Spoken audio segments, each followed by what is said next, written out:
morning, Rise and Freedom. I'm Austin Peterson. You're watching and listening to the Wake Up America show at wakeupAmericaShow.com. Hope you're feeling well today.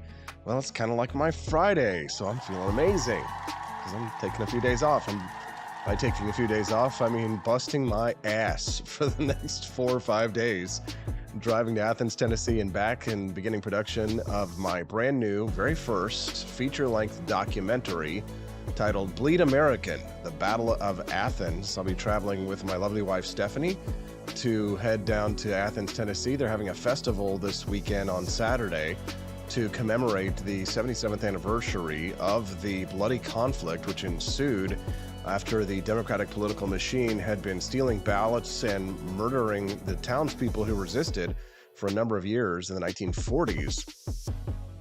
World War II veterans who returned home decided not to take it anymore, and they mounted a siege on the jail when the local deputies had tried to steal the ballots and hide them away, and won the very first most successful insurrection since the American Revolution itself. So Stephanie and I will be going down there. We'll be interviewing local lawmakers, city council members, the mayor, relatives of those who were involved in the conflict.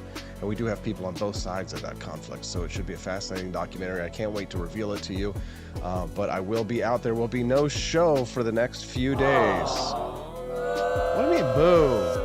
It's not like I'm actually taking days off. I'm actually working even harder than I do when I'm here. And I work pretty hard when I'm here to bring you the awesome Wake Up America show. But it's going to be a great day, and I've got something fun for you today. We're going to do a little bit of a prize giveaway today. Oh, I needed something so that you wouldn't be so mad at me for being gone for a few days. And there will be no best of show either. It's just I got too much going on to have time for that, and I just don't have any help other than Stephanie, and she's out of town for a few days. So there it is. So today I'm going to be giving away a free retired drug dealer hat, which I honestly think is pretty funny.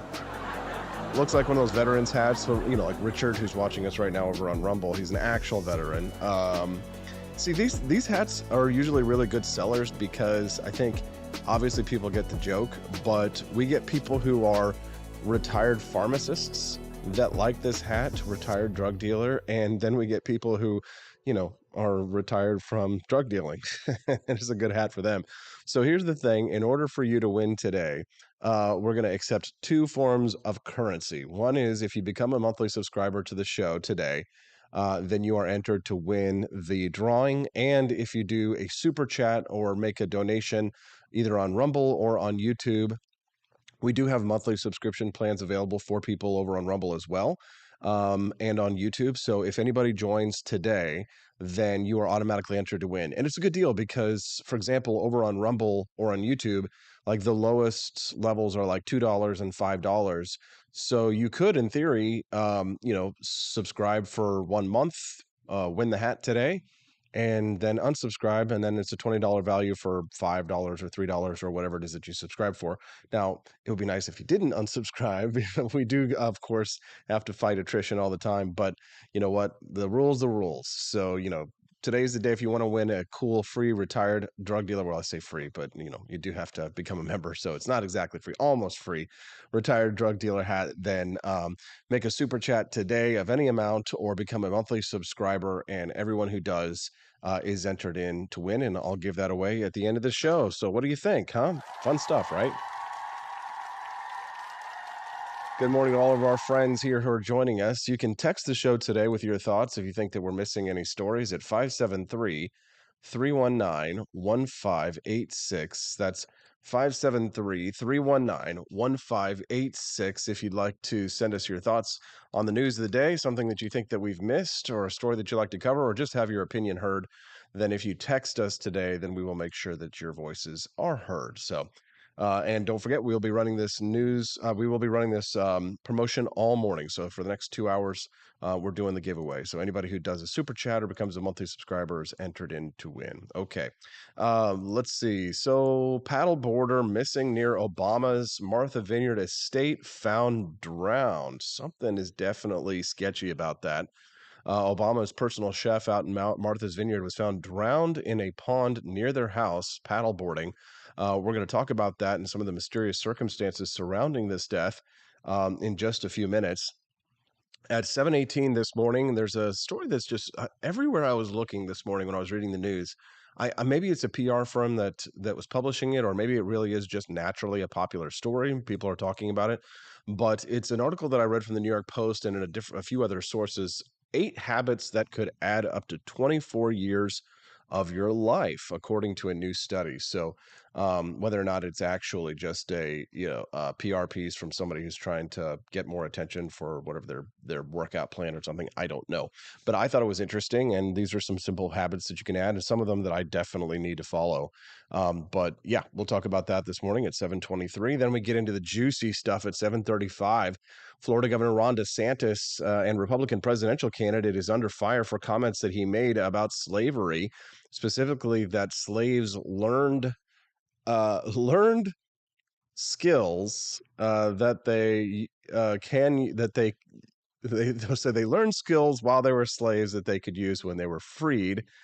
And the reason why Ron DeSantis is bringing this up is because apparently Florida's school curriculum is being changed to fight against CRT, and it's being changed in such a radical direction the opposite way that now I'm seeing black conservatives are complaining that it now actually does whitewash slavery. So, we can never just have something normal in this country. If it isn't the most racist left-wing trash that you've ever heard of in our schools, it has to be the most racist right-wing trash you've ever heard of on the other side. We can't just have a nice, good, strong, solid, factual based, view of history, because this country is so bitterly divided that it's got to be one pile of poop or another, and you've got to eat the poop sandwich. We'll talk about that this morning at 7:35, and why the word Holocaust is trending in relation to these comments. I've got some clips for you, and we're going to have some fun. Should be a great show today. At 8 o'clock this morning, the title of the piece is Pearl Davis, the female Andrew Tate. Now, for those of you who are not terminally online like myself and others, you may not have even heard the name Pearl Davis. And if you haven't heard the name Pearl Davis, or just Pearly Things, or watched any of her videos, God bless you, child. God bless you. You are so lucky, and you have no idea, how nice your life is compared to those of the rest of us who are in chains to the media world online. So you are going to have your very first. Unfortunately, I'm going to bust your cherry on that one today and talk about this Pearl Davis. Why are you comparing her to Andrew Tate?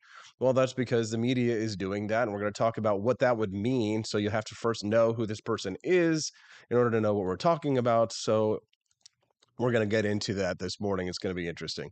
The Onion Dip says, I'm just going to go buy the hat. They dope. That's funny. You can buy that over at apforlibertyshop.com. The Onion Dip. When you say your facts are wrong, though, facts on which topic, brother? I'd love to hear whichever one you're talking about, whichever topic it is. So we'll hear from Camellia, who apparently has been very annoyed by Pearl.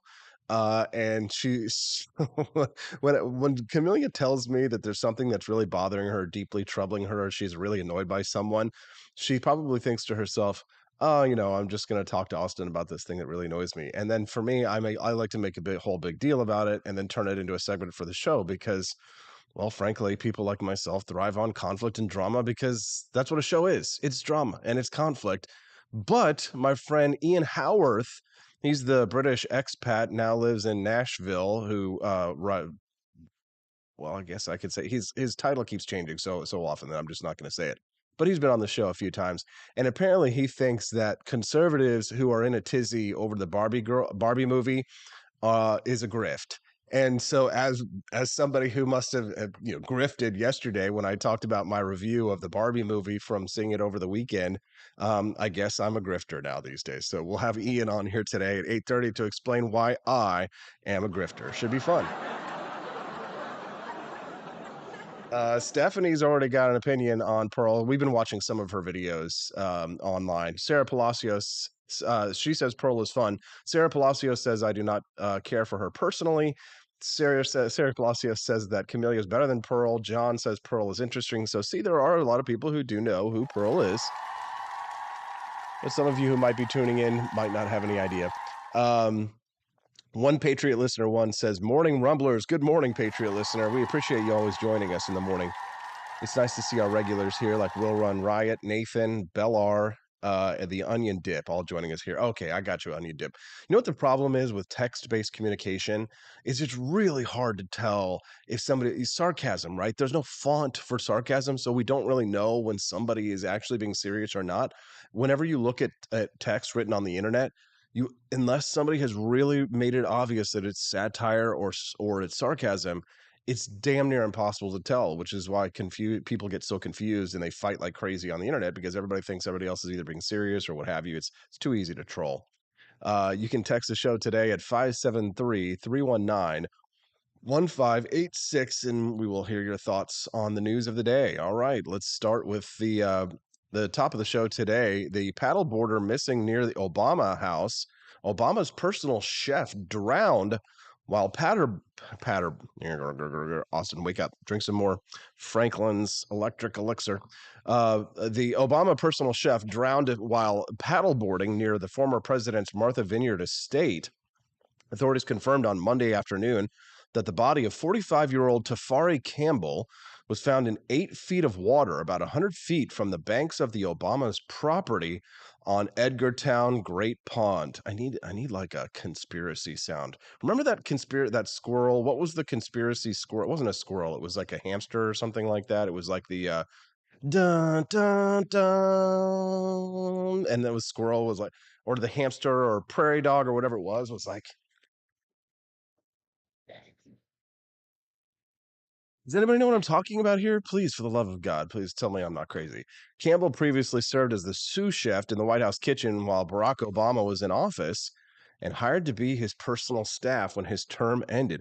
What did he know and when did he know it? Emergency responders came out and there was apparently reports of the possible drowning. Rescue efforts involved divers, Coast Guard helicopters, and resources from multiple agencies. They were launched to the property. Boy, when somebody dies on the Obama estate, man, they really dispatch the whole crew.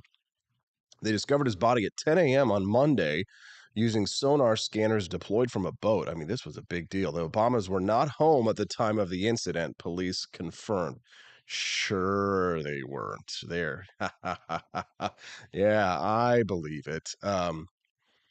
The Obamas made a statement. They said, when we first met him, he was a talented sous chef at the White House, creative and passionate about food and its ability to bring people together. In the years that followed, we got to know him as a warm, fun, extraordinarily kind person who made all of our lives a little bit brighter. Now, what's interesting about this is that Jordan Schachtel, somebody that I follow on Twitter who's covering this last night, said that he found in an IG post from 2017 where Tafari Campbell, Obama's chef, noted that he can't swim.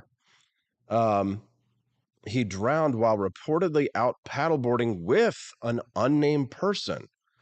Interesting. Okay. He says unclear why they couldn't help him out in 8 feet of water. Well, people can drown in 3 feet of water. 4 feet people can drown in 3 feet of water. Jordan, it's not out of the ordinary for something like that to happen. 8 feet of water is taller than most people, and a lot of people could drown in that. However, the next update that we had from Jordan on this one was that the Obama chef who reportedly drowned then later became a proficient swimmer. See, now that is why the circumstances of this death are quite mysterious, because initially he had not been a swimmer in 2017, and then he underwent training in order to become a swimmer, and there's documentation of this. So why, if he was a proficient swimmer, did he drown while paddleboarding in 8 feet of water on the Obama estate? See, something ain't right with this. I just feel as if there's definitely some mysterious circumstances surrounding this death. And I'm not the big conspiracy type, but I will say that someone who dies on a former president's land makes one have to question. What do you think about this story? Send us a text at 573-319-1586. That's 573-319-1586. Dramatic chipmunk. That's what it was. Thank you, Barney Styles, for the love of God. I need the dramatic chipmunk sound. Hold on. Dramatic chipmunk. I got to play that noise. You know what? I'm going to add that into my queue for when we get back from. There it is. Hold on, let's get to our social weirdness. Since it's not Twitter anymore, is anybody messed up by the whole it's not Twitter anymore? Maybe you're not like me and you're like on Twitter all day long. But as somebody who's on Twitter all day long, I like can't find the app because it's like it's this black X, this ugly black X. Here we go.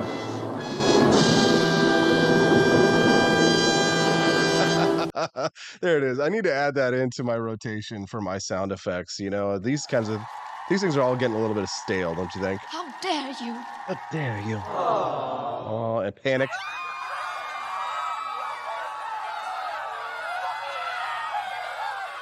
Very funny, very funny. If you're just tuning in the Wake Up America show, good morning. Don't forget, click that like button and subscribe to the channel that you're watching us on this morning, especially over on Rumble, where we're really working hard to try and grow our audience. We'd be super grateful to have new subscribers over there. It's always fun to have new people joining us and commenting as well. Dominic Izzo is here with us today, saying he thrives on chaos and drama. We are simpatico. Nice. Good to see you, Dominic. He's got a great show as well. If you haven't watched Dominic Izzo, you can find him on the Spreely app. On the Spreely app, you can see his awesome show, The Rants of Izzo, he's at 7 p.m. at night. I'm at 7 a.m. in the morning, and he's got a great show as well. The Rants of Izzo. You can find him on Twitter, too. Why would someone who can't swim participate in water sports, says Will Runright? Oh, he retracts his comment. Could have had a heart attack. I hear those are going around in lefty circles. Very funny, Will. But here's the thing. Even if he had a heart attack, he was reportedly out paddleboarding with someone. You would think that person would have, attempted to try and rescue them. But honestly, rescuing someone in the water is not as easy as a lot of people like to think that it is. Because sometimes you'll see people who will, I saw a video yesterday of a guy who jumped off a 70-foot bridge to rescue this woman who couldn't swim, who was drowning. And he made it look so easy when he helped her out of the water. But the fact is that if you are not a super strong swimmer, if you're not trained in something like that, it's a lot harder to rescue someone who's drowning than you would think. I mean, even my wife, Stephanie. So for example, I saved her life before we were married. We were on a float trip a couple of years ago. And there was a whirlpool, and she had gone into the water in the whirlpool area, and she wasn't wearing her life jacket. And she got sucked in and then started getting dragged downriver. Well, I jumped in to help and rescue her, and I'm a pretty strong swimmer. But when somebody is panicking, even if they weigh, 100 pounds in the water, it can feel like 300 pounds when they've got their arm, or because they're immediately what their instinct is to do is to put their arm around your neck and start choking you. And people who are panicking, it's really hard to make that kind of a decision about whether or not you should even approach someone who is panicking and thrashing and flailing around in the water. Some people have suggested that it might be better for you to wait until they have worn themselves out, so that they're not grasping onto you, holding, pushing you down, and then you both drown, because that happens quite often. And you even hear stories about people who will, if the other person is grabbing onto you and holding onto you and choking you, that you'll hear that person will punch them to try and daze them so that they will stop screaming and flailing and all of that. I mean, these are difficult problems to deal with. So it's possible that the person who was with him might have said, I can't rescue this person. I'm not a strong enough swimmer myself. And maybe they were the person who called it in. But whenever somebody dies on the Dominic Izzo says he saw Michelle's giant snorkel hose. That's wrong. That's wrong. But if it's wrong, I don't want to be right. Sarah Palacio says she loves the sound effects. She finds myself mentally interjecting them into my daily life all of the time. That's very funny. I do the same thing, actually, Sarah. Whenever something happens in the real world, I'll hear the Jeopardy sound effect in my head. Whenever somebody says something really stupid, you know what I mean? I'll hear something like that. Or whenever this one is permanently burned in my memory. How dare you? For sure. And of course, this one, Stephanie and I, for sure, I'm used to that one there. But on this is my greatest fear. FBI, open up! Right. If you're enjoying the content today, make sure you click the like button and subscribe to the channel so that you can get updates whenever we go live. We'd love to hear from you all today on what your thoughts are.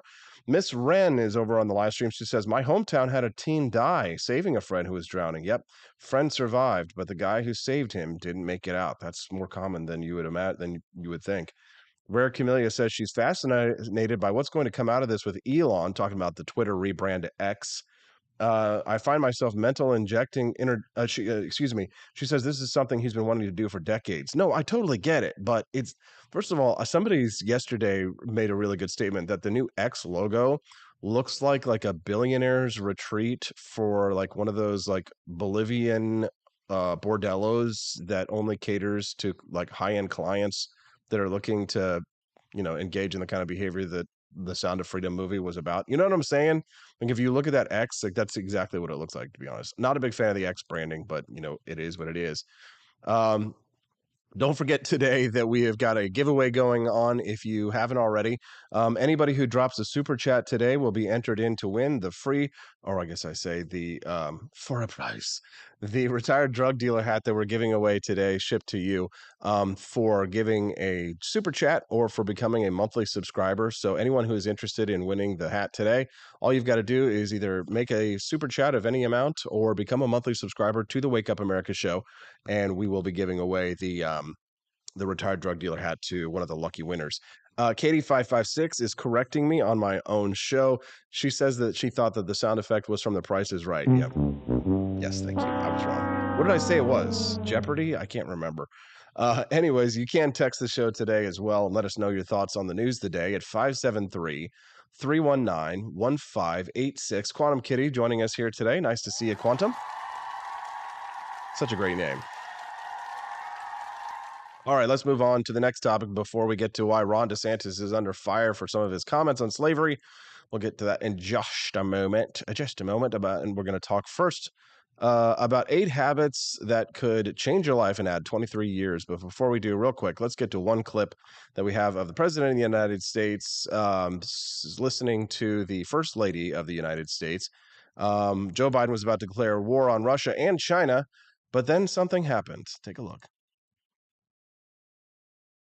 Hauser and Chancellor Farabee, thank you for joining us as well. And for families across the country, the school year. So Joe Biden was about to declare war on Russia and China, but then the Good Humor ice cream truck came by. So I just love this video. And I think that the sound effects were added a little bit later, to be honest. I have no idea because I wasn't able to find the source of this, but just take a look at the commander in chief. You hear the ice cream. Hauser and Chancellor Farabee, thank you for joining us as well. And for families across the country, so picture this though. Picture this without the ice cream truck sound. If you didn't have that going on in the background, like here is his wife, First Lady, giving this speech.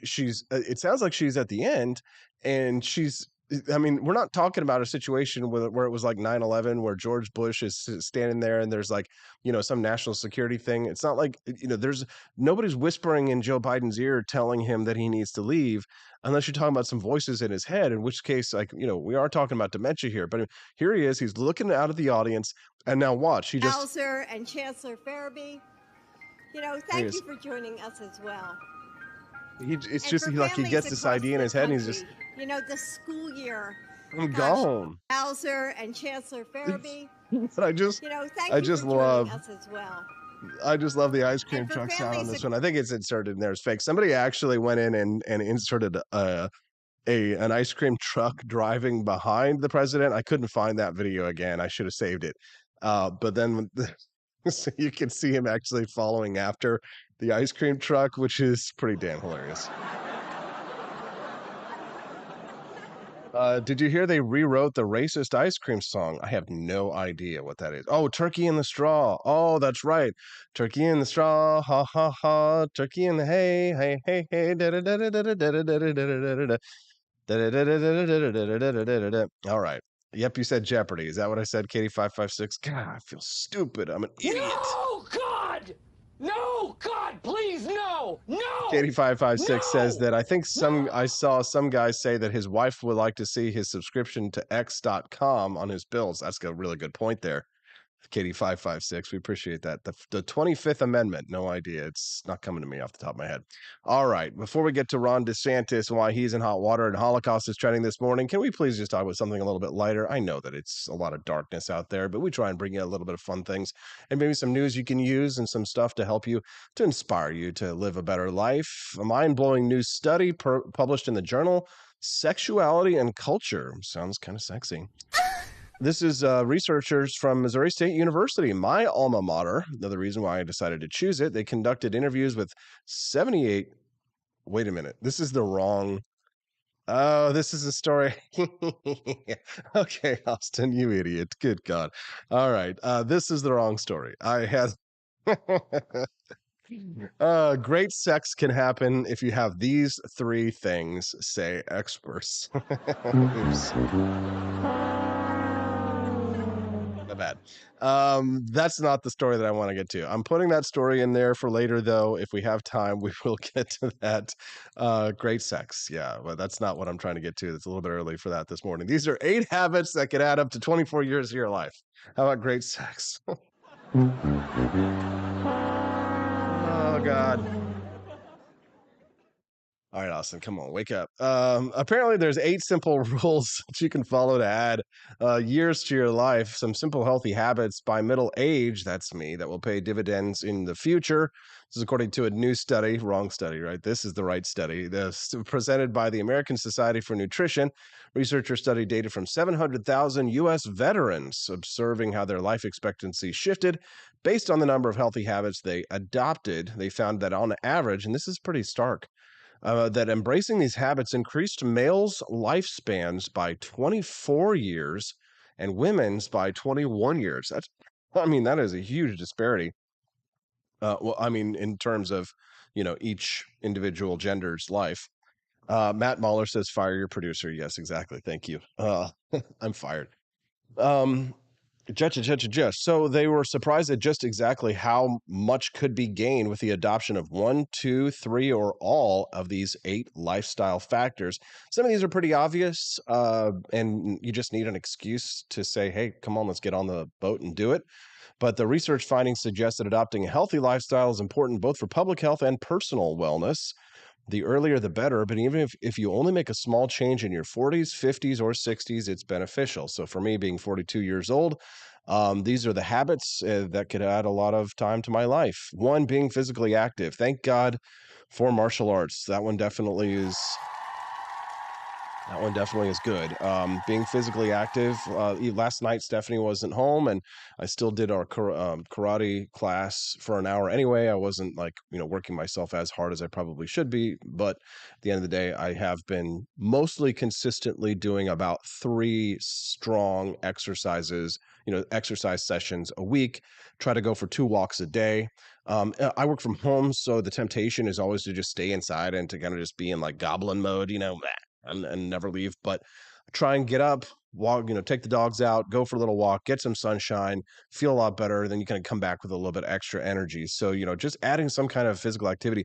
And for a lot of, especially men that I know that are overweight, one of the big problems with this exercise question is that they're just like me. I think the most forms of exercise is pretty boring, right? I've never been a big fan of lifting weights. I have done it at certain points in my life. And I just think that it's extremely boring, and I don't work as hard in the gym as I do in other ways. So finding a form of exercise that you actually enjoy and want to do is the secret in my mind, right? That there's some physical activity, whether it's kayaking, go to the local lake and just paddle around or something if you can. Get yourself a cheap kayak or a canoe, something that just gets your muscles working. My grandma and grandpas, they used to just go for walks, and they would walk like a mile, 2, 3 miles sometimes, just to kind of keep themselves healthy. And my grandmother, she died at 99. She was 99 years old, and she was mentally fit all the way up to the time of her passing. So physical activity is so important for all of us as we age. The next one should be obvious, but I guess there's opioid addicts out there, right? Being free from opioid addiction. If you are addicted to opioids, you find yourself abusing these drugs, they will shorten your life. And remember, we're talking about a study here that showed that getting rid of these addictions or adding these healthy habits to your life could add 24 years if you're a man to your life. 24 years. So imagine how destructive opioids must be to the human body if they can shorten your lifespan by as much as 20 years. I mean, some people are like, oh, well, I'm going to engage in this activity because if I stop doing it, it might add a year or two to my life, and that's not really worth it for me to stop eating M&Ms or whatever it is, right? I love M&Ms. But the as you can tell from that double chin, right, that's hanging down underneath my initial chin. There's the initial chin and there's the double chin, and I blame it on the Mars company. Oh no, it's my fault. But being free from opioid addiction, 24 years, that's a long time, man. It's a lot of time that you could be spending with your kids. It's a lot of, beautiful summer days, like fall, autumn, right? Think about all of the holidays that you'll miss with your families. I mean, God, I can't tell you just how whenever the holidays roll around now, having hit middle age, all of the people in my life that I've lost, that have gone before us. When you're a child, there's a brief period of your life when everything sort of seems static, right? For the most part, like some people experience loss at a very young age, and certainly that happened to my sister. But other people, like, they get to experience a golden age of their childhood, and I certainly did for about 14 years, where everybody is around you, your family's there, everyone's alive, and until you start to get to this part of your life when you've lost a lot of people in your life, or people that you've cared about have left, and you've had broken relationships and things. So think about the span of 20 years, 24 years, what you could do in 24 years, change your life completely, see things you've never seen. So just getting off of opioids and breaking that addiction is definitely a strong a path that you should get on. It's funny, I was talking to my nephew the other day. It was his 13th birthday last weekend, and so we all went to the theme park and Worlds of Fun. And as we were waiting in line for the rides, I had a chance to talk to my nephew, about what it means to be a man, or how to be a man, right? When you turn 13 years old, these are the kind of conversations that you can start to have in a little bit more earnest. And I talked to him a little bit about, being healthy, losing weight and getting strong, and, knowing that he's going to get pumped up with testosterone, how to take advantage of that, and how to lead a good life as a man.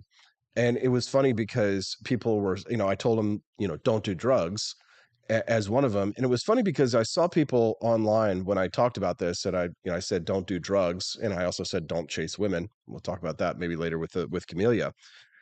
But when I said that, I said, don't do drugs. Obviously, a lot of my followers are libertarians, and they took umbrage with that. And I think it's because a lot of them are probably drug addicts.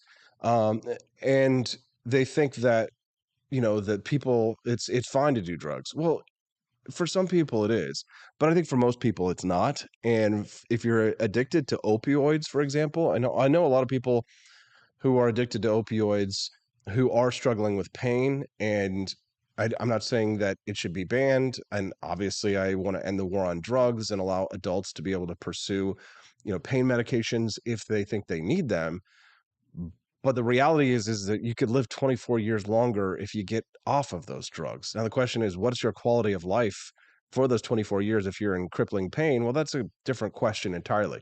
But if you're not injured, if you're not in crippling pain all the time, you could live a lot longer if you get off drugs. And of course, I'm going to tell my nephew not to do drugs, right? Like, why do people have to endorse such degenerate lifestyles? Like, what am I going to tell my nephew to do drugs? But people are just insane. Anyways, the 8 habits, Thomas Johnson is already posting them for me. I haven't gotten through them yet. Managing stress is another good one. Not smoking, of course, is another one. I did smoke a bit when I was a younger guy. Managing stress, though, easier said than done. When it comes to managing stress, I very much am a person who internalizes it. And I know people would think that that's not healthy, but there really aren't like many better ways to manage stress than the ways that I do them, I think, because I know that a lot of people, in the way that they manage stress, that they will take it out on other people. and the way that they manage their stress is to explode, right? There's healthy ways to manage stress and there's unhealthy ways to manage stress. I try not to inflict my anxiety or my fears or my stress on other people, but I do feel those things. And as happy as I am in my life and as damn near perfect as my life is in many ways, which I probably shouldn't say because there's much more currency in being a victim these days and being all fucked up and telling people you're a victim and stuff. But I mean, I really do have a wonderful life.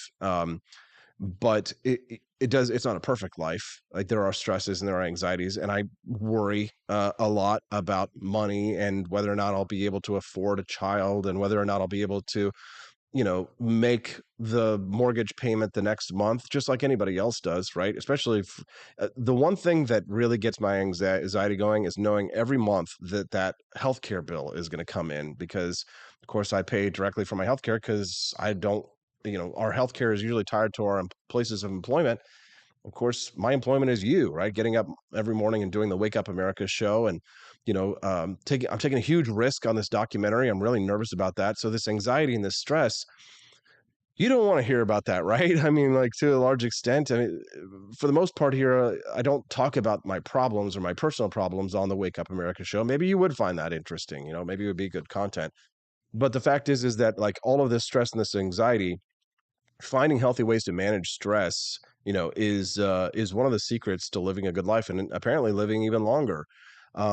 Exercise, I think, being physical active, that really goes hand in hand with managing stress. I mean, there really is nothing better, at least for me, in managing stress. When last night I put on the gloves and just beat up the bag, punches and kicks, and then you're exhausted, you're dripping sweat, and when it's over, you really feel like you've gotten kind of your aggression out. And maybe this is more of a thing for men than women. I don't know. But, I know a lot of women who have a lot of aggression these days. But I will say that in managing stress, that a form of exercise is one of the best ones. Having dogs, I mean, I know not everybody, dogs aren't for everybody, but having a pet, maybe, or a child is another thing, right? I'm sure that a child is more of a stress maker than a stress reliever. But for me, like having a pet, and I think there have been studies that show like petting dogs and petting cats actually does help reduce your stress or your anxiety. I can't back that up though. That's just from me remembering.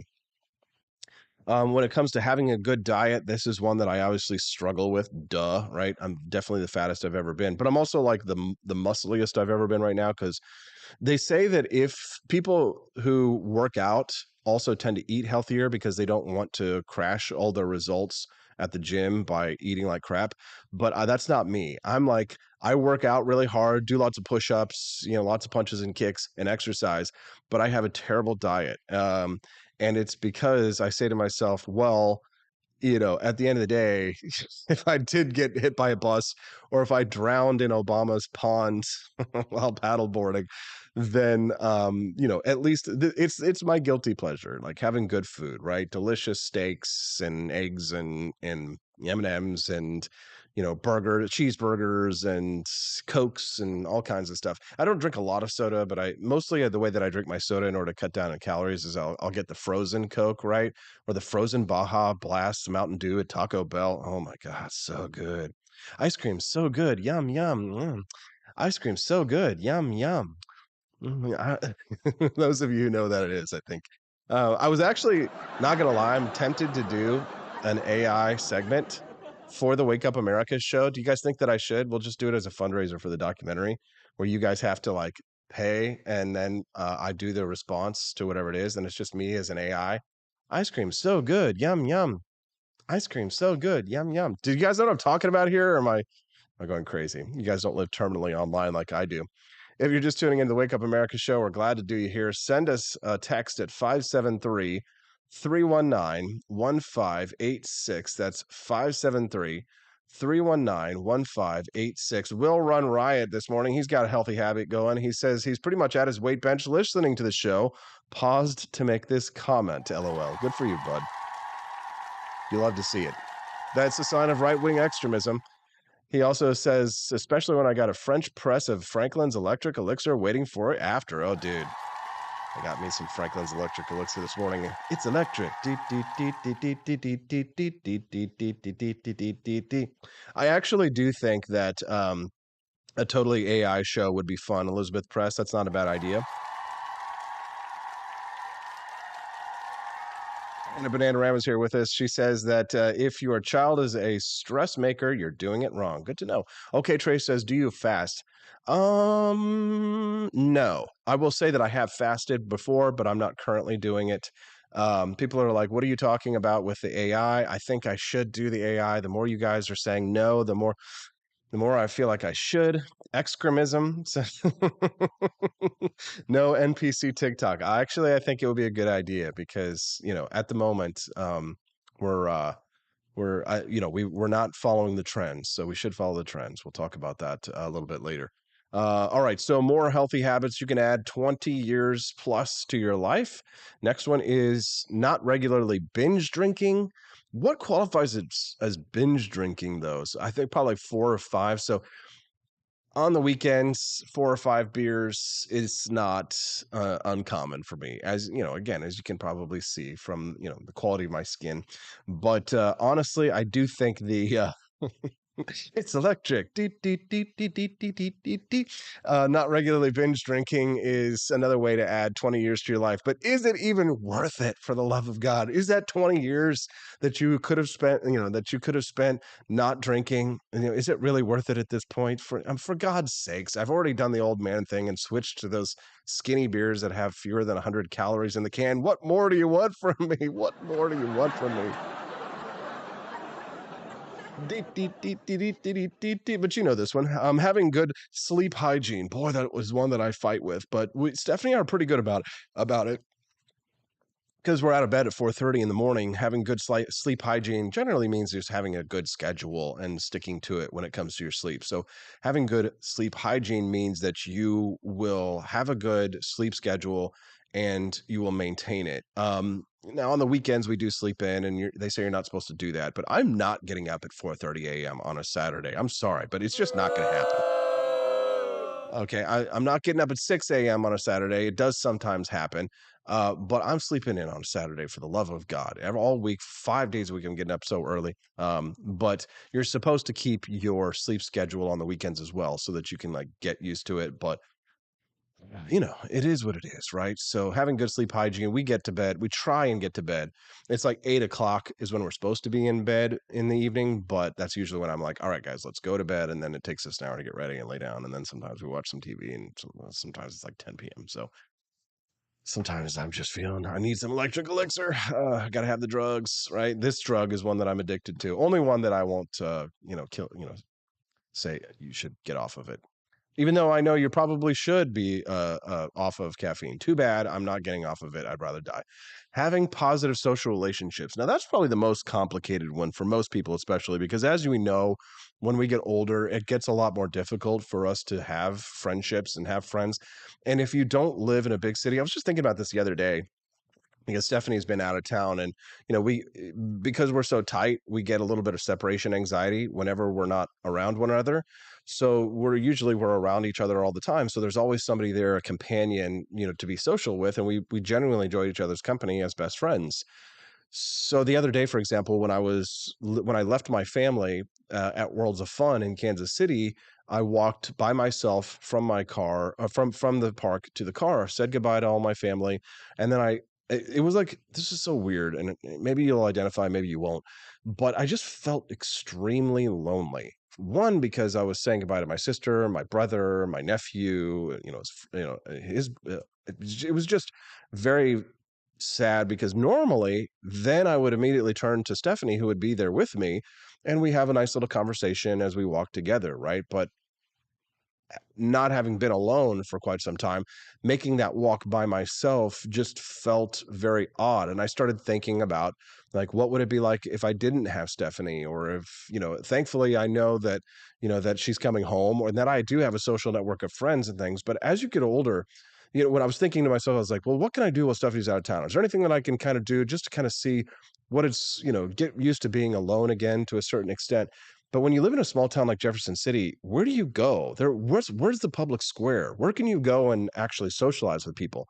It's not like if you live in New York or Washington, D.C., or cities in Florida or things like that, where there's a thriving social scene. There are places to go and do things, and outdoor malls where they're highly populated.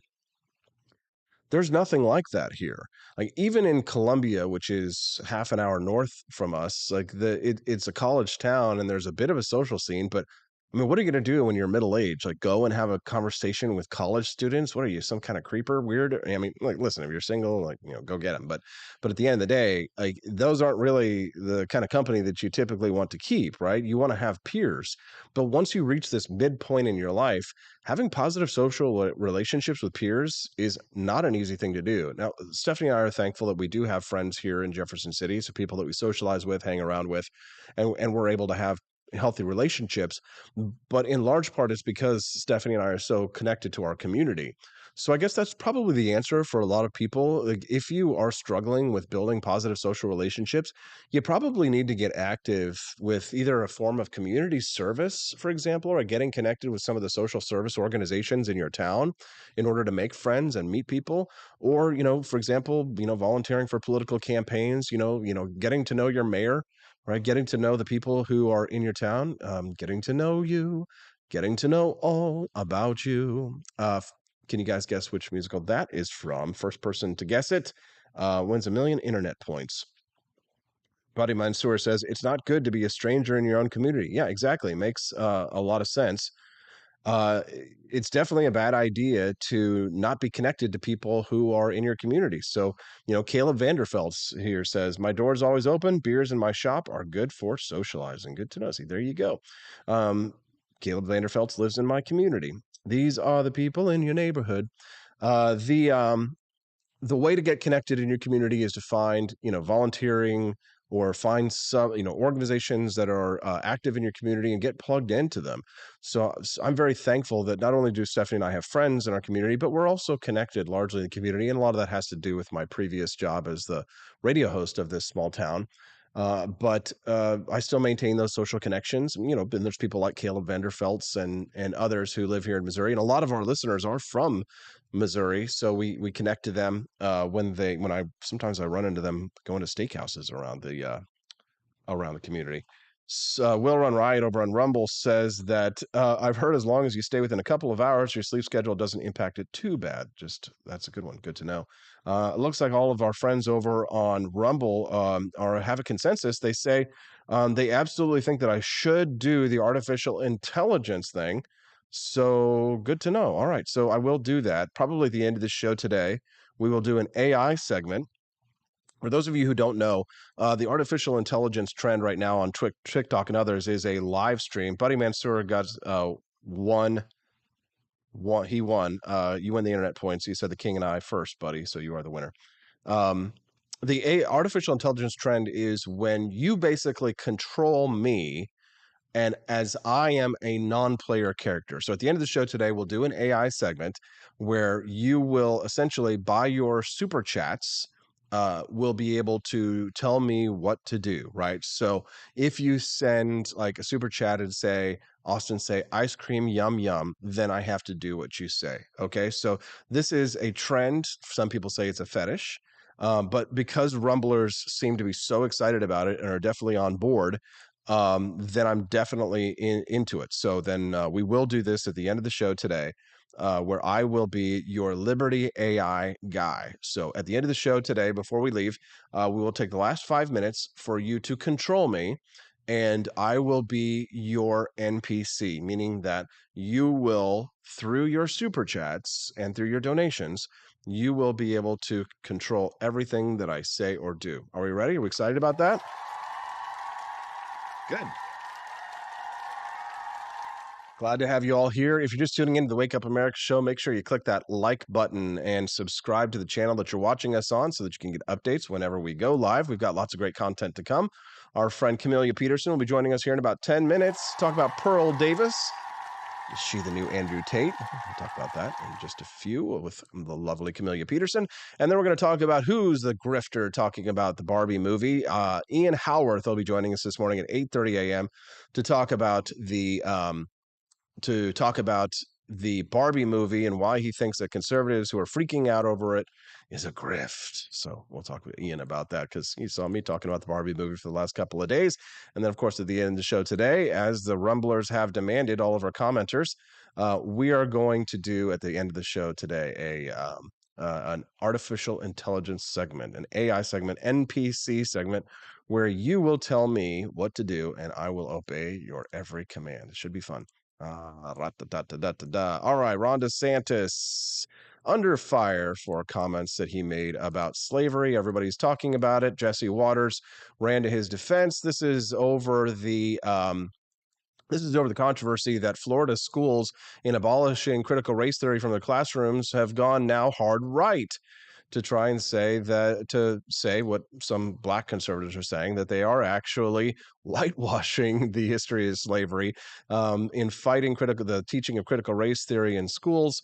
That they are now going far back the other direction. Florida 2023's social studies curriculum will include lessons on, quote, how slaves developed skills that could be used, quote, for personal benefit, according to this copy of the state's academic standards. Very funny. The lessons in question fall into the social study curriculum's African American Studies section. It's going to be taught to students in 6th through 8th grade, according to the state standards. See, now the left is getting a little bit of a taste of their medicine, I have to say. Not that I necessarily approve of this curriculum. I haven't read the curriculum. I won't say that I disapprove of the curriculum because, of course, the media is going to blackwash every part of a story, and they're going to bring their leftist, Black Lives Matter, left-wing Antifa terrorist view of the story to the through the mainstream media. So I don't automatically believe what CBS News is saying here, but here's what they're saying. The lessons for that grade level will include teachings on understanding the causes, courses, and consequences of the slave trade in the colonies. Okay, duh. And instructions on the differences and similarities between serfdom and slavery. Okay, probably a good idea. Students will be asked to describe, quote, the contact of European explorers with systematic slave trading in Africa and look at the history and evolution of slave codes. The line about, quote, personal benefit is included as a, quote, benchmark clarification to a lesson that asks students to, quote, examine the various duties and trades performed by slaves, such as agricultural work, domestic service, blacksmithing, and household tasks like tailoring and painting. This curriculum has been approved by Florida's Board of Education, but Vice President Kamala Harris calls the lesson plan an attempt to gaslight students. Okay, she says they insult us in an attempt to gaslight us, and we will not stand for it. She says that we who share a collective experience and knowing we must honor history and our duty in the context of legacy, there is so much at stake in this moment. Harris tweeted she was traveling to Jacksonville to fight back against, I know it's extremists, but I'm going to say extremists in Florida who want to erase our full history and censor our truths. Harris is expected to forcefully condemn the curriculum, but the governor dismissed Harris's criticism of the curriculum. He tweeted, Democrats like Kamala Harris have to lie about Florida's educational standards to cover for their agenda of indoctrinating students and pushing sexual topics onto children. Florida stands in their way, and we will continue to expose their agenda and their lies. Now, 2 members of the work group who established the standards say they proudly stand behind the language of the lessons. Right. So what they are saying here is that the African slaves developed some skills while they were enslaved that would be useful for their life while they were not enslaved. Now, on Sunday, Juan Williams actually commented on this one where he dragged the Republican Party for Florida's Black History Standards in a conversation about this. Let's hear from the left first before we swing back to the right. Take a listen to Juan Williams. Here. But what we're seeing here really is an attempt to distort reality. I mean, that's like saying, oh, you know what? Jews picked up some skills in concentration camps. Or, you know what? Engineers learned a lot when those planes crashed into the World Trade Center. That's not the story. The story is slavery. And I don't think there's anybody in this world who's going to tell you, oh, yeah, I'd go into slavery so I could pick up a few skills about chopping wood or whatever. Right. Nobody did say that. Only the left is saying that. It's absurd. And this week, there have been so many racial controversies surrounding Republicans. The redistricting in Alabama, they refused to, despite Supreme Court order, create a majority Black 2nd district in Alabama. You have the situation that we've seen in Texas as well. And then you think about the Jason Aldean controversy with country music, making a video in front of a courthouse in Columbia, Tennessee, where lynchings occurred. near where the Ku Klux. You're not allowed to say anything like, I will defend myself against violence if you're within 10 feet of an area where a lynching occurred. This Just plan making was sure. started saying, oh, it's not about race. This is a problem for the Republican Party. DeSantis is playing culture wars with this in a damaging, divisive way. That's Juan Williams there, his take on it. This is Jesse Waters, and now he's getting attacked for his defense of DeSantis on this issue. Let's listen. He says this right here. This is well documented among historians. This is historical fact that slaves did develop skills while they were enslaved and then used those skills as blacksmiths, as in agriculture, tailoring, in the shipping business, to then use to benefit themselves and their families once they were freed. That's not controversial. And it actually speaks to the It is controversial because a white guy said it. And the aptitude of the enslaved African Americans who were at the time able to better themselves and able to improve their situation, despite brutal conditions, horrific and abhorrent conditions. There you go. Thank you, Jesse, for clarifying that at the very end. But now they're attacking them because they say they compared this to Jews and the Holocaust, which, of course, you can't ever have a discussion about slavery without somebody mentioning the Holocaust here. So they're getting attacked. The Auschwitz Memorial had to step in because they compared this to Jews who made useful skills in the Holocaust. Thanks to Greg Gutfeld. Here's what he had to say. Do you think that she read the whole thing and just decided to cherry pick something? I do think that she read the whole thing, and I think that it's an incredibly complex piece. When you look at the 191 passages, you have some good, and frankly, I'm just fundamentally uncomfortable with the sentence that blacks benefited at all from this. Yes, because there is no you guys. I swear to God, these people are so uneducated. You've got to read Renegade History of the United States. It was written by a left liberal/libertarian guy by the name of good God, I can't remember his name, Thaddeus Russell. Read Renegade History of the United States. If you want to get the most unpolitically correct view of slavery in the United States and what slaves actually experienced while they were slaves, like many of the stereotypes that the left freaks out about the happy slave and different things like that, like, Uncle Remus canceling songs of the South and things like that. That book addresses those issues entirely. And he actually got canceled from academia for writing this book specifically because of the discussions that he had about slaves and some of the benefits that the slaves received from slavery.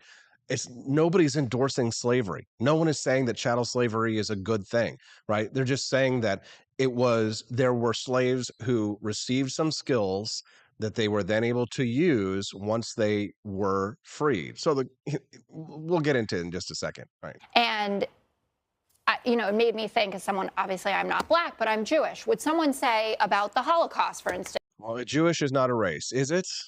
that there were some benefits for Jews, right? While they were hanging out in concentration camps, you learned a strong work ethic, right? Maybe you learned a new skill. Did you ever read Man's Search for Meaning? Vic Frankl talks about how you had to survive in a concentration camp by having skills. You had to be useful. Utility kept you alive. We're also talking about middle schoolers here. And there's a lot of concern.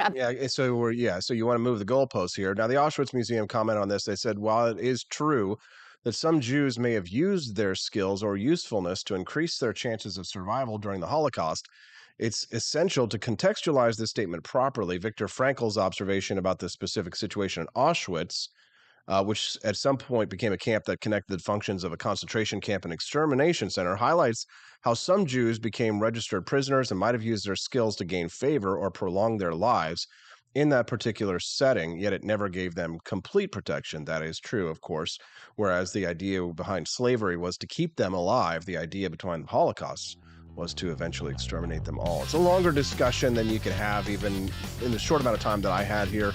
It's one that you have to have for hours. And of course, nobody is going to have a debate about this with any semblance of intellectual honesty, except for maybe my next guest. Let's hear from Camelia Peterson on that subject, as well as Pearl Davis. Is she the new Andrew Tate? You're probably like, who the hell is that? We're going to talk about that when we get back on the Wake Up America show at wakeupAmericaShow.com.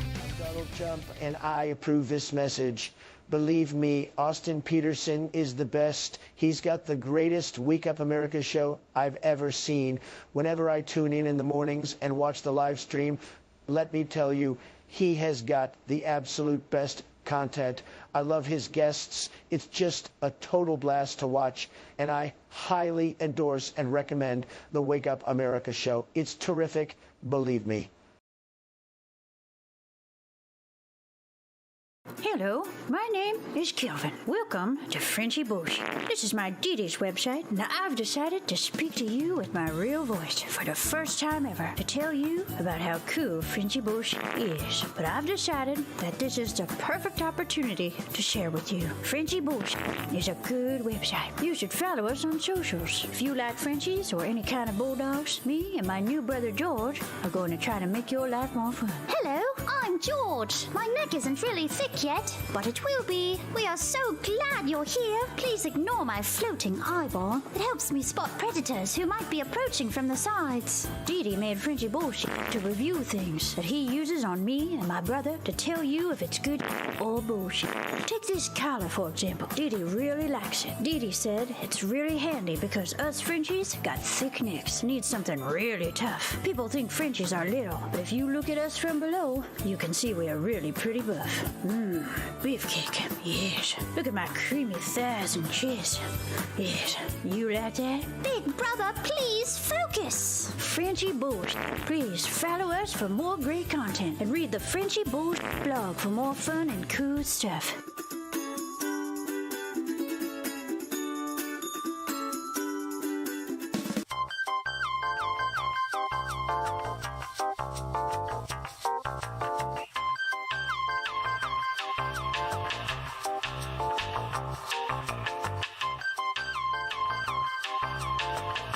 I'm a public defender. I am a public defender. I'm proud to be a public defender. 80% of Americans accused of a crime will get appointed a public defender. Everybody from a speeding ticket to capital murder. For every dollar we spend on public defenders, we spend $3 on prosecutors. Public defenders have to do pretty much everything on their own. Social workers, counselors. Investigating is another piece of it. The average public defender holds 300 cases annually. You never feel like there's enough time. Public defenders have health issues all the time. A lot of people give up and say, I can't do this work anymore. Gideon's Promise trains, mentors, and supports public defenders. There are a lot of people who say that they would not still be public defenders, but for Gideon's Promise. It's fueled me to continue on in this fight. Gideon's Promise has changed the face of public defense. People see us as troublemakers. Good trouble only. We don't make it easy. It should not be easy to take away someone's liberty.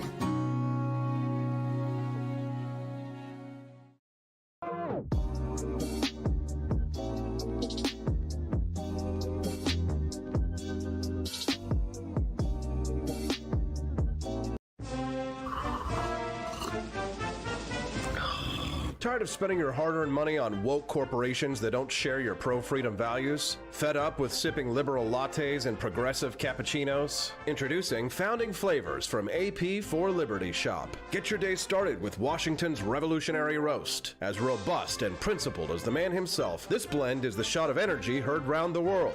Or maybe you want to taste the fervor of freedom with Adams's Patriotic Perk. It's as dynamic and balanced as the U.S. Constitution, sure to awaken your spirit of liberty. For the aficionados, we've got the Jeffersonian Java, a complex mix of flavors that speaks volumes about your refined tastes. And don't forget Betsy's Liberty Lullaby, our decaf option, crafted with the same care and dedication Betsy Ross put into our Star-Spangled Banner. This blend lets you enjoy the taste of freedom anytime without losing sleep. No woke beans here, folks. Just pure, patriotic, pro-freedom flavors brewed with love for liberty. So why compromise your principles for a cup of coffee?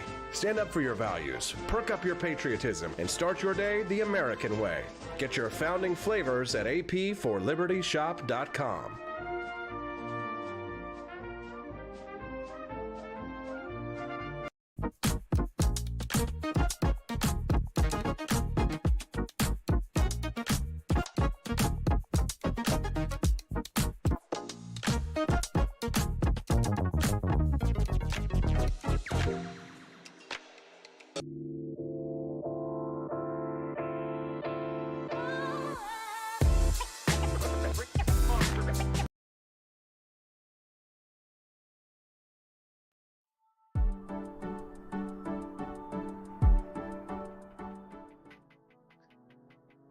Good morning, Rise and Freedom. I'm Austin Peterson. You're watching and listening to the Wake Up America show at wakeupAmericaShow.com. We're glad to have you here. Make sure that you click that like button and subscribe to the channel that you're watching us on if you're enjoying the content, so you can help us to spread the message of economic freedom and personal liberty. For those of you who are not in the know, there will be no Wake Up America show for 3 days. I know, you're disappointed, but I'm going to be out of town, not on vacation, not taking any days off. I'm going to be working harder than ever to produce a documentary in Athens, Tennessee. So if you want some more information about that, I'm sure somebody will drop a link so that you can find out more at givesendgo.com/bleedamerican. And I will be back next Monday, maybe, possibly Tuesday. Yeah, that's right. It's going to take us a while to get back. It's like a 10-hour drive. So we will miss you, but hopefully you'll be able to enjoy clips of the show on our YouTube channels, or, just follow me on Twitter at AP4Liberty so that you can catch up with what's going on in our world as we're traveling and doing these awesome interviews for this documentary, which I'm really excited about. Okay, so we're going to transition here with our friend Camellia Peterson, who's going to join us here in just a moment. We're going to transition to the topic of Pearl Davis as the new Andrew Tate, who this new influencer is, why she's getting so much attention, what are some of the things that she's saying, is there any truth to the claims that she's making about women? We do need a woman for this. But first, when I bring Camellia in here, I'd like to have her get her take on this controversy around the Florida curriculum's education standards, because she's actually the person that brought it to my attention the other day, and she's joining us now. Hey, CJ. Good morning. I was thinking when you said you're not going on vacation, that song popped into my head about, I'm on vacation every single day because I love my occupation.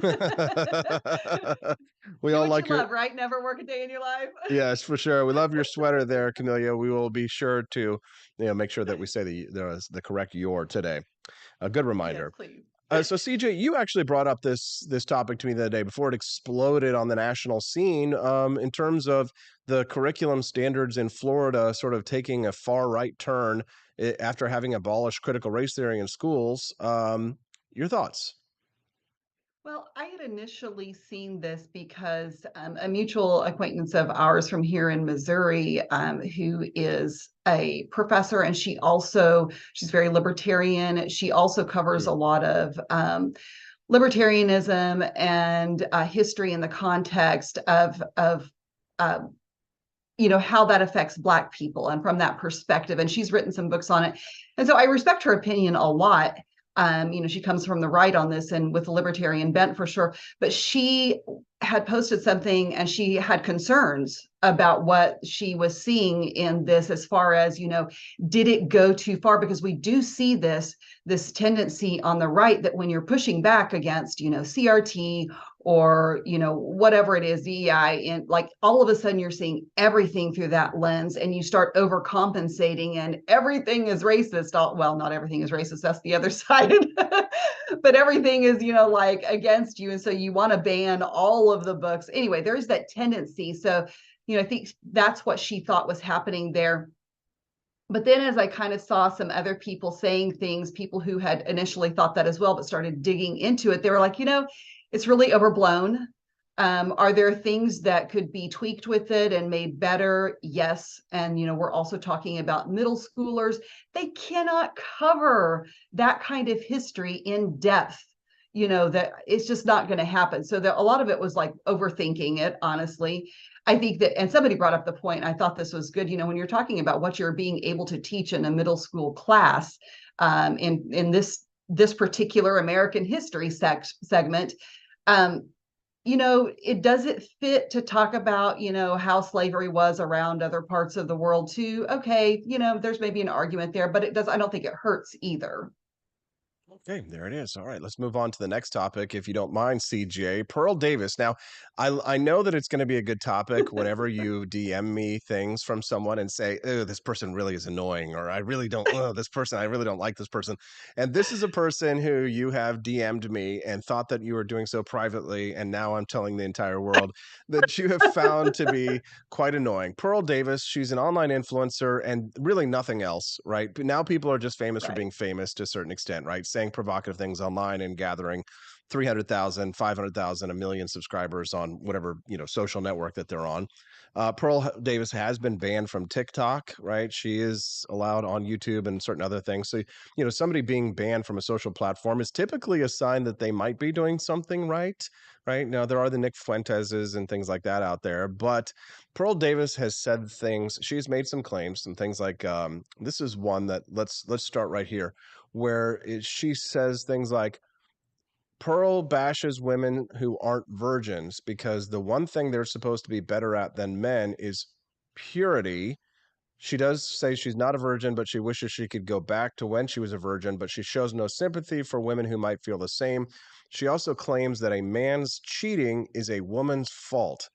Now, what's wrong with any of that? Well, what's wrong with any of that is like, I don't know. This is like anything with influencers online anymore. If you present any kind of a nuanced, researched, if that's your material and content, and like, I really hope the opposite for you. Just saying, it's really hard to blow up big if you're just not like, one-dimensional shit posting all the time. It's true. You're right. Actually, yesterday I did an experiment because I saw that Pearl had been posting on her Twitter timeline, should women be banned from the internet and things like that. So I actually was like, you know what? This is interesting. So I posted a poll and it just said, should women ? And the responses is that were, what that was from? That's hilarious. yes. And so exactly. And so the responses were yes or absolutely not. And of course, absolutely not won. Absolutely. Yeah, I saw that. And then actually So it was the funny. same thing. I saw that Pearl had posted that she had said the list of the top like most influential conservatives or something like that. And Right. and so she was getting all this attention for it and people were attacking her, all this stuff. So I posted my list of influential conservatives who were either all libertarians or anarchists who are not conservative at all, but it just blew up. And I realized, you know what? I've really been wasting my time all these years trying to be consistent, argue for consistent ethics, to be clear, to be rational. I should have just been shitposting this whole time. I mean, that doesn't say much about us as humans, but it's true. Yes, it's true. I mean, true. it's, honestly, I look and I have her muted because it was showing up in my For You timeline so much. And it was just, I'm so tired of it. But it just is, it's fascinating to me, how much she is, how huge her account is. Like her, people who are not very online, they're like, oh yeah, who is this? Whatever, it's just, some influencer online. But when you're talking about a YouTube account that has, 1.5 million, subscribers, that's nothing to sneeze at. And so it's really been fascinating to me to kind of look at why she's as big as she is. And I think that there are probably a lot of factors there. And I told you, I have her muted. So when we talked about this last night, I was like, okay, I'm going to go look at her account. And like the very first tweet that I saw in there just had me on the floor. It was so funny because all she tweets is stuff like this. If Christian women trusted God, then they wouldn't have a problem obeying their husbands.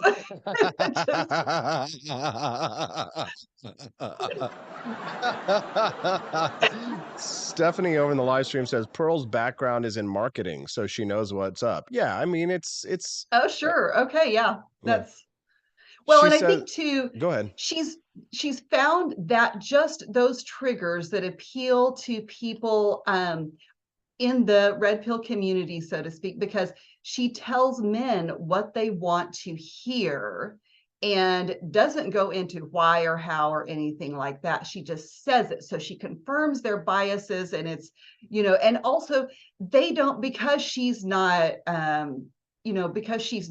doesn't make herself out to be really beautiful or anything like that. I don't think they feel intimidated or threatened by her either. She's kind of like one of the guys, right? Except for she's a woman, and that carries a different context with it. In fact, I actually came across the same thing myself this last weekend because I had tweeted something about Andrew Tate and his daddy issues. And someone commented on my tweet and said, that he was really happy to see a woman put him in his box so accurately because it was particularly satisfying somehow. And like that actually kind of bothered me. But I also get it. And I think that's part of the reason why she is so popular is that she does that. And I mean, I personally think she's a detriment to society when it comes to masculinity and this backlash against feminism, because she's actually creating simps.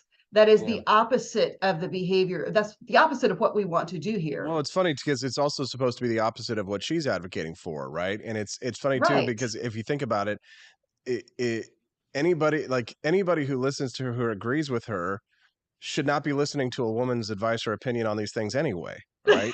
Well, yeah, that's what I think. Am I wrong about that? I mean, like there is like that level of hypocrisy to it. It's like, why For are sure. we? You know, a woman, she would probably say that you shouldn't take dating advice from women, and she probably gives lots of dating advice, right? So there's a bit of what do you call it, a catch-22 with commentary like this. Here's some of the things she says. She doesn't hate women per se.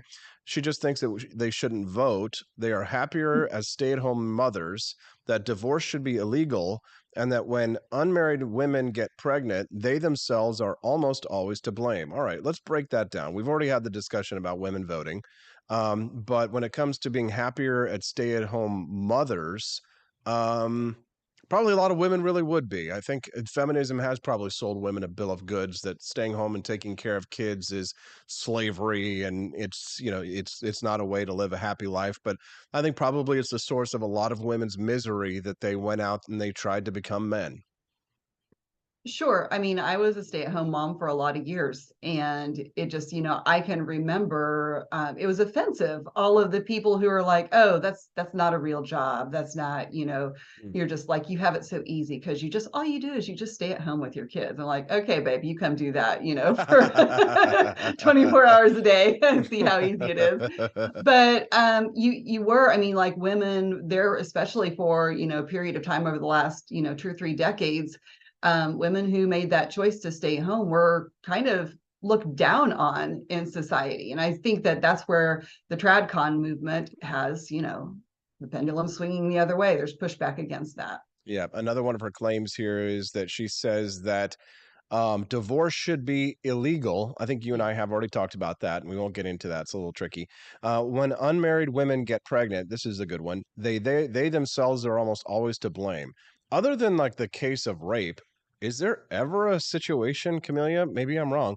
Is there ever a situation when a woman gets pregnant that it's not her fault? I mean, I know it takes two to tango, but at the end of the day, Well, that's just what I was going to say. It takes two to tango. But still, at the end of the day, Camelia, like if a woman says no, it doesn't happen.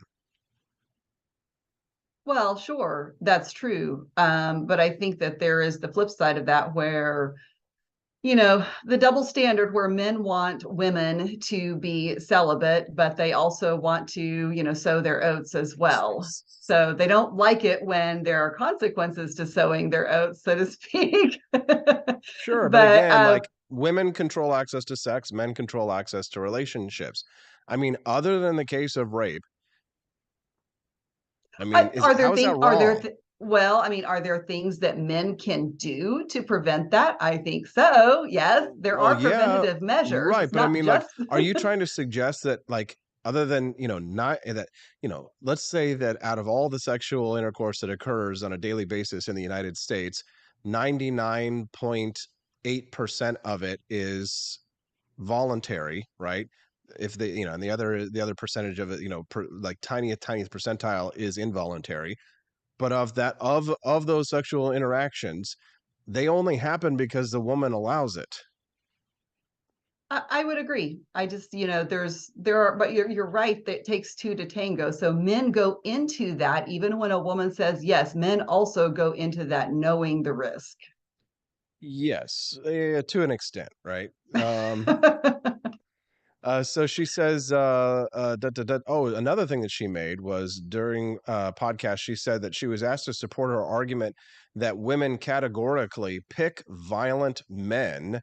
And she admitted, though, that her claim was speculation. Well, here's the thing. Is somebody picking him for him? When a woman dates a violent man, like, is there like some kind of arranged like boyfriend girlfriend relationship? I mean, who's picking these violent men if not women? Sure. Well, and I think we've already talked about, that men or women want men who are a little more authoritarian, who are in charge, who make the decisions. But there are, for whatever reason, whether they've got daddy issues or something else, there are women who are drawn for whatever to men who are particularly violent. Look at all the women who date guys in prison. Mm-hmm. I mean, and serial Oh yeah, killers. you're Even. serial It's crazy. killers. Yeah. Yeah. I don't know. Those people are crazy too. Those women are crazy. Are they? Are they? Or are they like? It wouldn't crazy be doing something that is sort of, completely irrational? I mean, there must be some rational basis if it's so popular. Because again, like you take a there was a case of a kid who ran over a mother and her daughter and killed them both.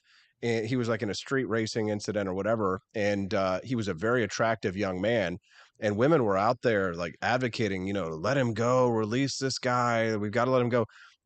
They can't all be crazy, can they? I mean, like, what percentage of the population of the female we're talking about a high percentage of population here.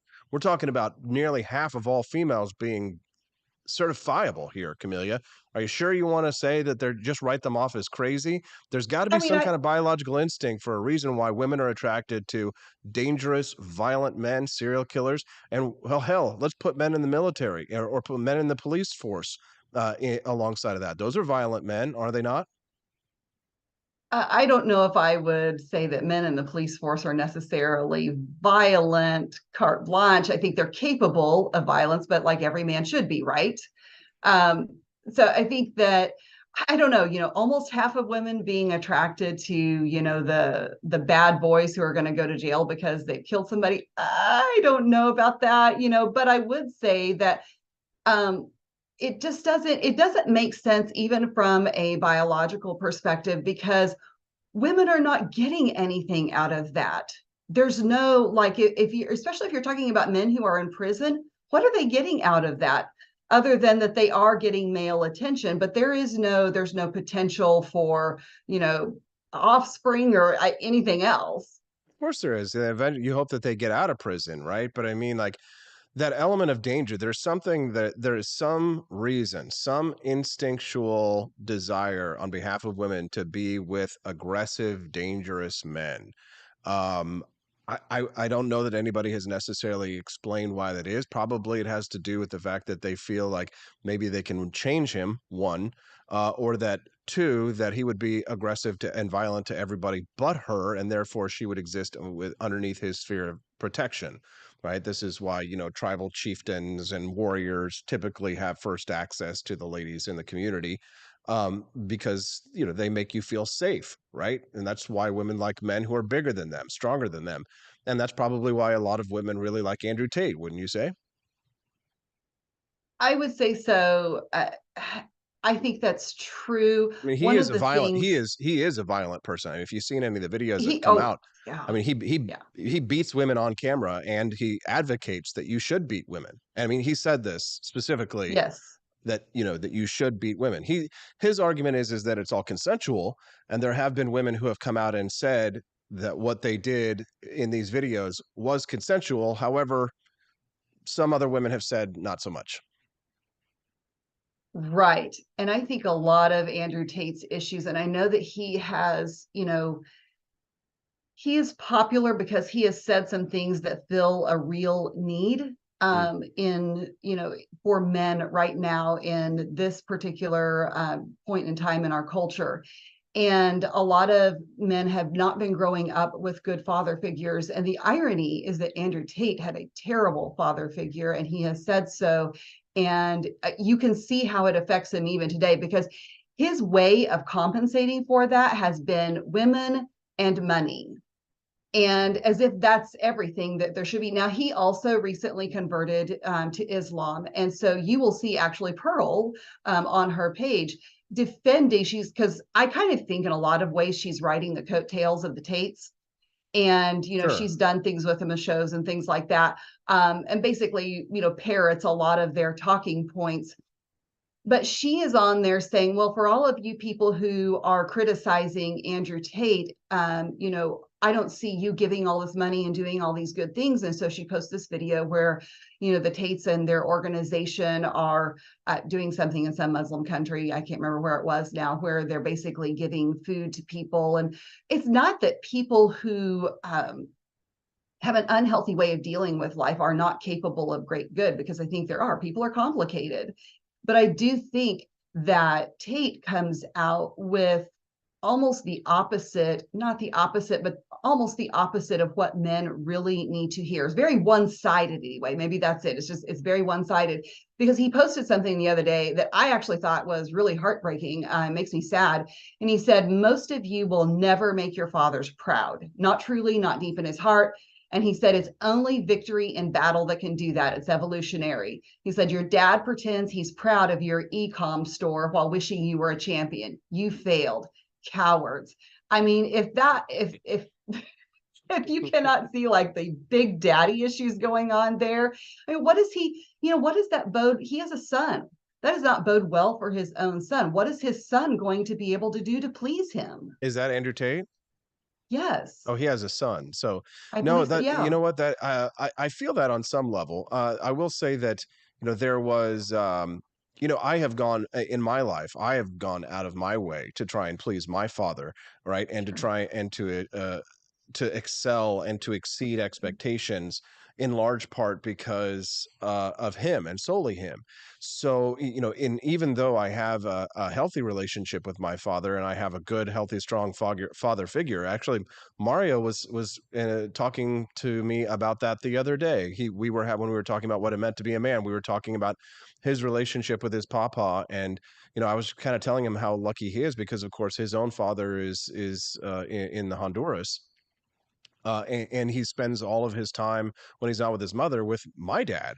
So he's lucky because he does get to have a good, strong father figure who is loving, who is kind, who understands what it means to be a man. And a lot of kids don't even get that, right? But there is like a kernel of truth, I think, in what that person is saying, or what Andrew's saying about his dad. Like, sure, some things were not enough to please my dad. Some, you know, that, or even he would say, you know, that I'd love to see this for you, and even when I accomplished it, that wasn't good enough, right? So it's like yeah. there is that that relationship that sons have with their fathers that can create, if you don't have a healthy father, I can imagine that it would create a very serious mental defect in men who do not have a healthy relationship with their fathers, or no relationship with their fathers, because someone, you know, like myself, one of my primary causes for existing is to please my father. And probably that's exacerbated by the fact that I don't have a mother, right? So, I mean, I wouldn't really have had the chance to be a mama's boy. Maybe you could for 14 years, but I wasn't. But I would say that at the root of our society's ills is probably daddy problems. Girls with people with mommy Sure. problems and daddy problems. That our relationships with our parents, or the lack thereof, is probably the root of all these crises that we face. I agree. All parents want to project their own desires onto their children. You know, they want opportunities for them that maybe they did not have. They want them to do better than they did. And that sets up this expectation that is hard for children to live up to. And I think, especially if you have a decent relationship with your parents, it doesn't matter how old you are. Mm-hmm. There's always that desire to please your parents or to not disappoint them. And even as an adult. But I think that's why there is an opportunity, as we have, like, this is one thing that the internet has done for us, is a lot of people are a lot more aware of what they can do to have better examples and to learn to cope with these things in a healthy way, so that we can do better for our children. Because I do find myself, wanting very specific things for my daughters, or expecting certain things of them. And I have to step back and remember that they're individuals. They're going to have to make their own mistakes. They're going to have to find their own way, and they may not end up agreeing with me or doing what I would like them to. And I have to be okay with that. Yeah, and it's just one of the things that I think, Camellia, is a challenge for a single parent like yourself, is the understanding that no matter what you do, you can't be a dad, right? You can, No, absolutely not. But a lot of single mothers, I feel like, do want to say, I'm as good as a dad. Like, they don't need a dad. Like, I can fill this job. I'm a strong, independent woman who don't need no man. But like, even daughters need good relationships with their fathers. That's just for sure. That's just yeah, my it's thoughts. fundamental. No, Camellia, sure. unfortunately, this interview went so long because we're having so much fun and this was a great conversation. But I got to run. Before I do, though, is there anything that you want to share with our listeners before we let you go? I would just just to explain real quick, because people are probably like, what is her background? Yeah. Yes. This is one of Pearl's many whiteboard illustrations that are terribly bad. And we have a hierarchy of whoredom. Why is there a hierarchy of whoredom up there, and what is it, very briefly? Well, I actually don't know. I think it starts with I can't read it from where I'm sitting specifically, but it starts. It talks about single mothers, low body count, single mom, high body count, strippers, something, hookers. Right? Yeah, it's all of the ways in which women fail, and so just do better, and we won't have these problems. All right, Camellia. That's right. Just do better. Follow Rare Camellia on Twitter. We appreciate you very much, Camellia. We'll see you next Tuesday. Yes, have a great day and a good trip in Tennessee. All right, see you later. Thanks so much, Camellia. All right, coming up next, Ian, how on earth did we get Ian on here today to disagree with me about why we need to be bitching and moaning about Barbie the movie? This is my kids doing. It's about to get weird. Before we do our artificial intelligence segment later in the show, where I'm going to be an NPC and you're going to control me. We'll talk about that when we get back on the Wake Up America Show at wakeupAmericaShow.com. Want an engaging website to boost your business? You're just a click away from 5-star Fiverr talent. Hundreds of freelancer skills like web design. Head to Fiverr.com today and get something started. American conservatism is distinct, like America is distinct from the United Kingdom. American conservatism's roots comes out of the Wild West, out of pioneerism. The difference between American conservatives and European conservatives is that Americans are cowboys. We are that God, guns, gold, and girls. It's wild here, and we should stay that way. We shouldn't allow a European version of conservatism to come and infect us here. We like it wide open spaces here, deep in the heart of Texas and all that.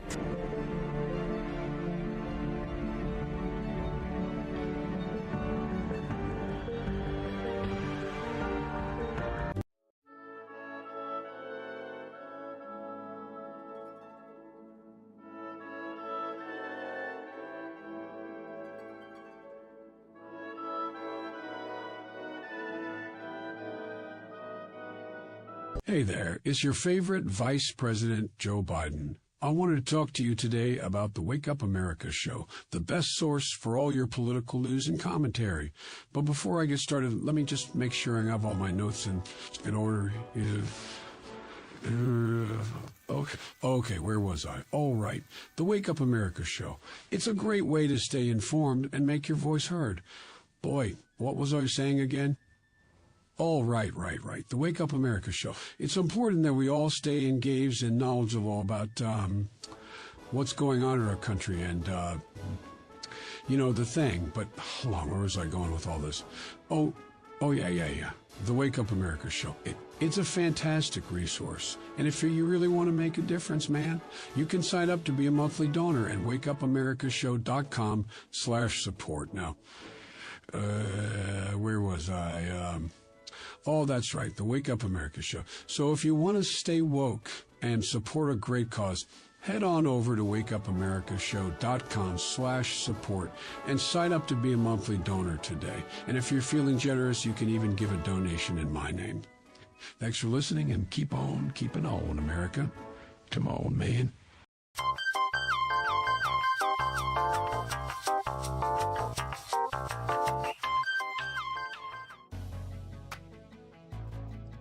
Good morning, Rise and Freedom. I'm Austin Peterson. You're watching and listening to the Wake Up America show at wakeupAmericaShow.com. All right, we're done talking about the controversial stuff. Now it's time for us to talk about, the kind of fun, family-friendly fare that you might see on a Friday night at your local movie theater. Like the Barbie movie. Totally uncontroversial, right? Well, my next guest says that on the surface, it seems like conservative media's focus on wokeness is paying dividends. Culturally, sometimes, he says, financially, always. Joining us now to talk about his piece, Barbie and the Conservative Outrage Machine, is Ian Howarth, who's joining us right now. Good morning, Ian. Thanks as always for having me. Thanks for coming on today. Did you see the Barbie movie? Well, because I have a penis, Austin, I was busy going to go and see the Oppenheimer movie. I'm going to go see the Barbie movie later this week, but I must admit, a movie about genitalless dolls wasn't exactly top of my list. Well, I saw it, Ian, and I had to choose between... I'm sure you did. Let's not scratch that scab. I had to choose between Barbie and Oppenheimer, and I said, you know what? This is probably going to be the more culturally relevant thing, because even though I appreciate the cerebral braininess and the historic, the story of history, and I love World War II history, Ian, I just thought to myself, you know what? It's probably going to be a lot more profitable, Austin, for you to talk about the Barbie movie this week than to talk about Oppenheimer, and that therein lies your point. Yeah, absolutely. I mean, I don't really have a problem with the Barbie movie at all. Like, I've heard some people say it's good, some people say it's bad. Like, people are allowed to make good movies, bad movies. I don't particularly care.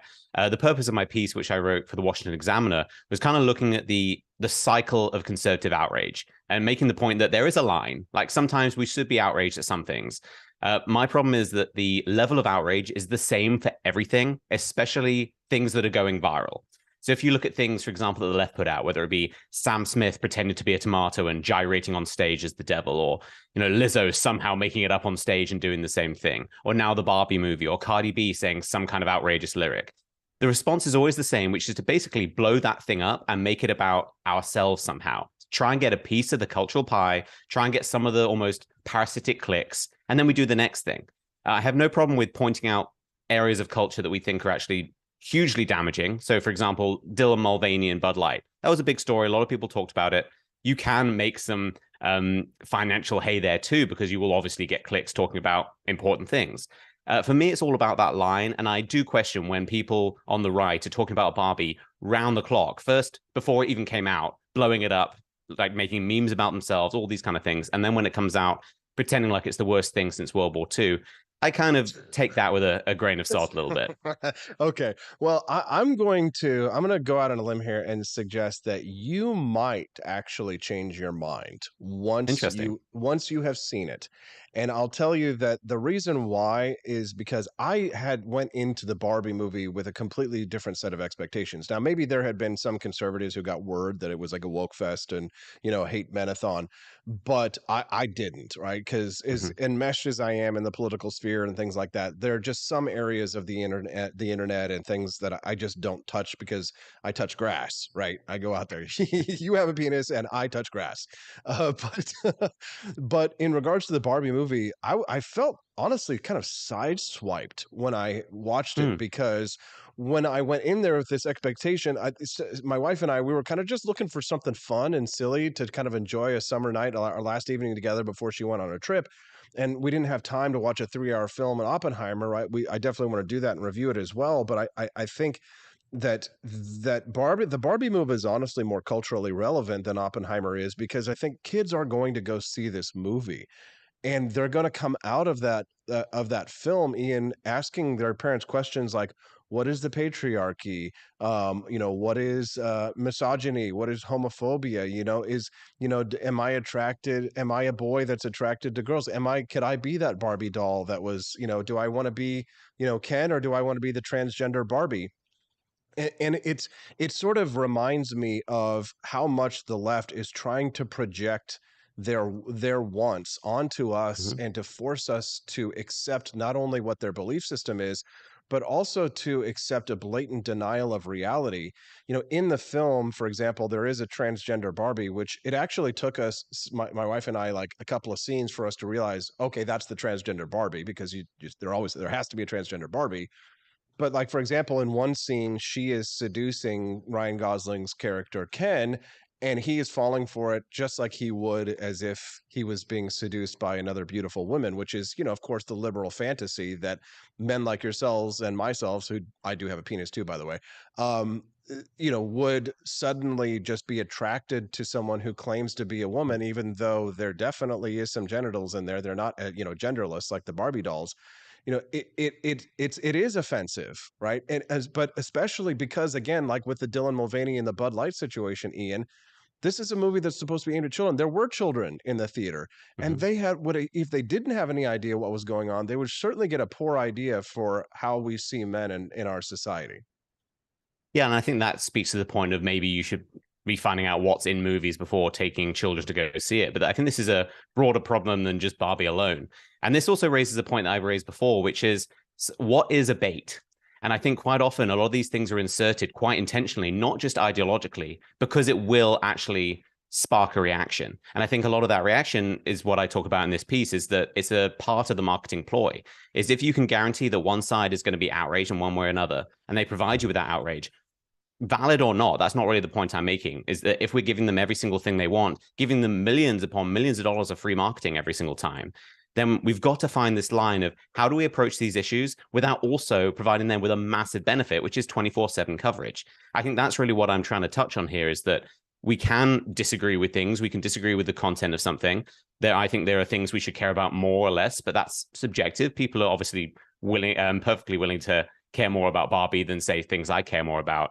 But when we are providing them with what they want, which is free marketing for days, if not weeks, then we've got to ask ourselves, well, are they just basically baiting us into this reaction by including just enough to get us upset, but not so much that it puts off their audience? And it's always this battle of chicken or the egg for me. And so I think I'm struggling with that. And I think everyone should be thinking about it too, of rather than just getting angry straight away, do we just think that maybe we should just point that out that it's bad, ignore it, maybe focus on something that's better? It's hard for me. I don't have quite the answer, but I think providing them with millions of dollars of free marketing every single time might not be the way. I agree. And I would say that, you would be right to an extent, but when you see this Barbie movie, I think you might change your mind on this one, because it's not even so little that it doesn't offend their own audiences. I can imagine that there were even, modern liberal women who probably were like, all right, well, this is a bit overboard, because, in the film, in the beginning, it starts with like a question of existence, right, where she talks about, do you guys ever think about death? Right, here's something that's a little bit more universal.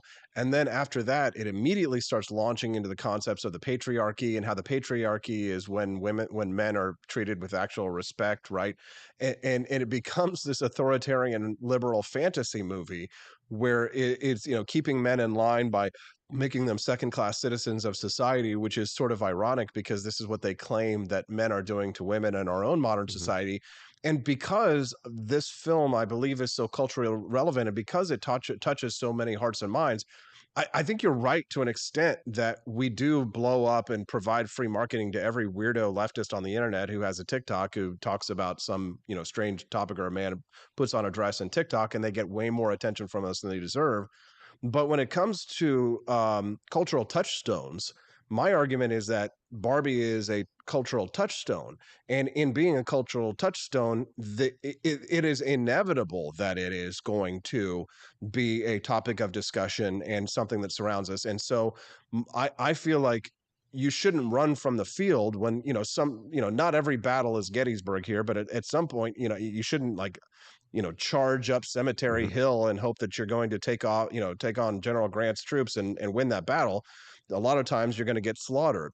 But in this scenario, this unique scenario, I actually see this movie being a cultural touchstone. And because its themes are so violently anti-male, violently, hating of Western civilization, that it actually deserves a response in my mind. And it wasn't just because I said to myself, oh, I think I'll make more money talking about this. Was that a factor? Yes, of course, because if I don't get views and clicks on this, then there's no way that I get to spread my message of things that I would rather talk about, like Oppenheimer, World War II, the ethics and the morality of dropping the nuclear bomb in the context of the time that those people live, because I can already hear them tuning out and hear them shutting us down and closing their laptop and walking away. And when I just start mentioning those kinds of things. So in some sense, you have to bring people in with, it's not a bait and switch so much. The movie Barbie was a bait and switch because of the way it was advertised versus the way it came out.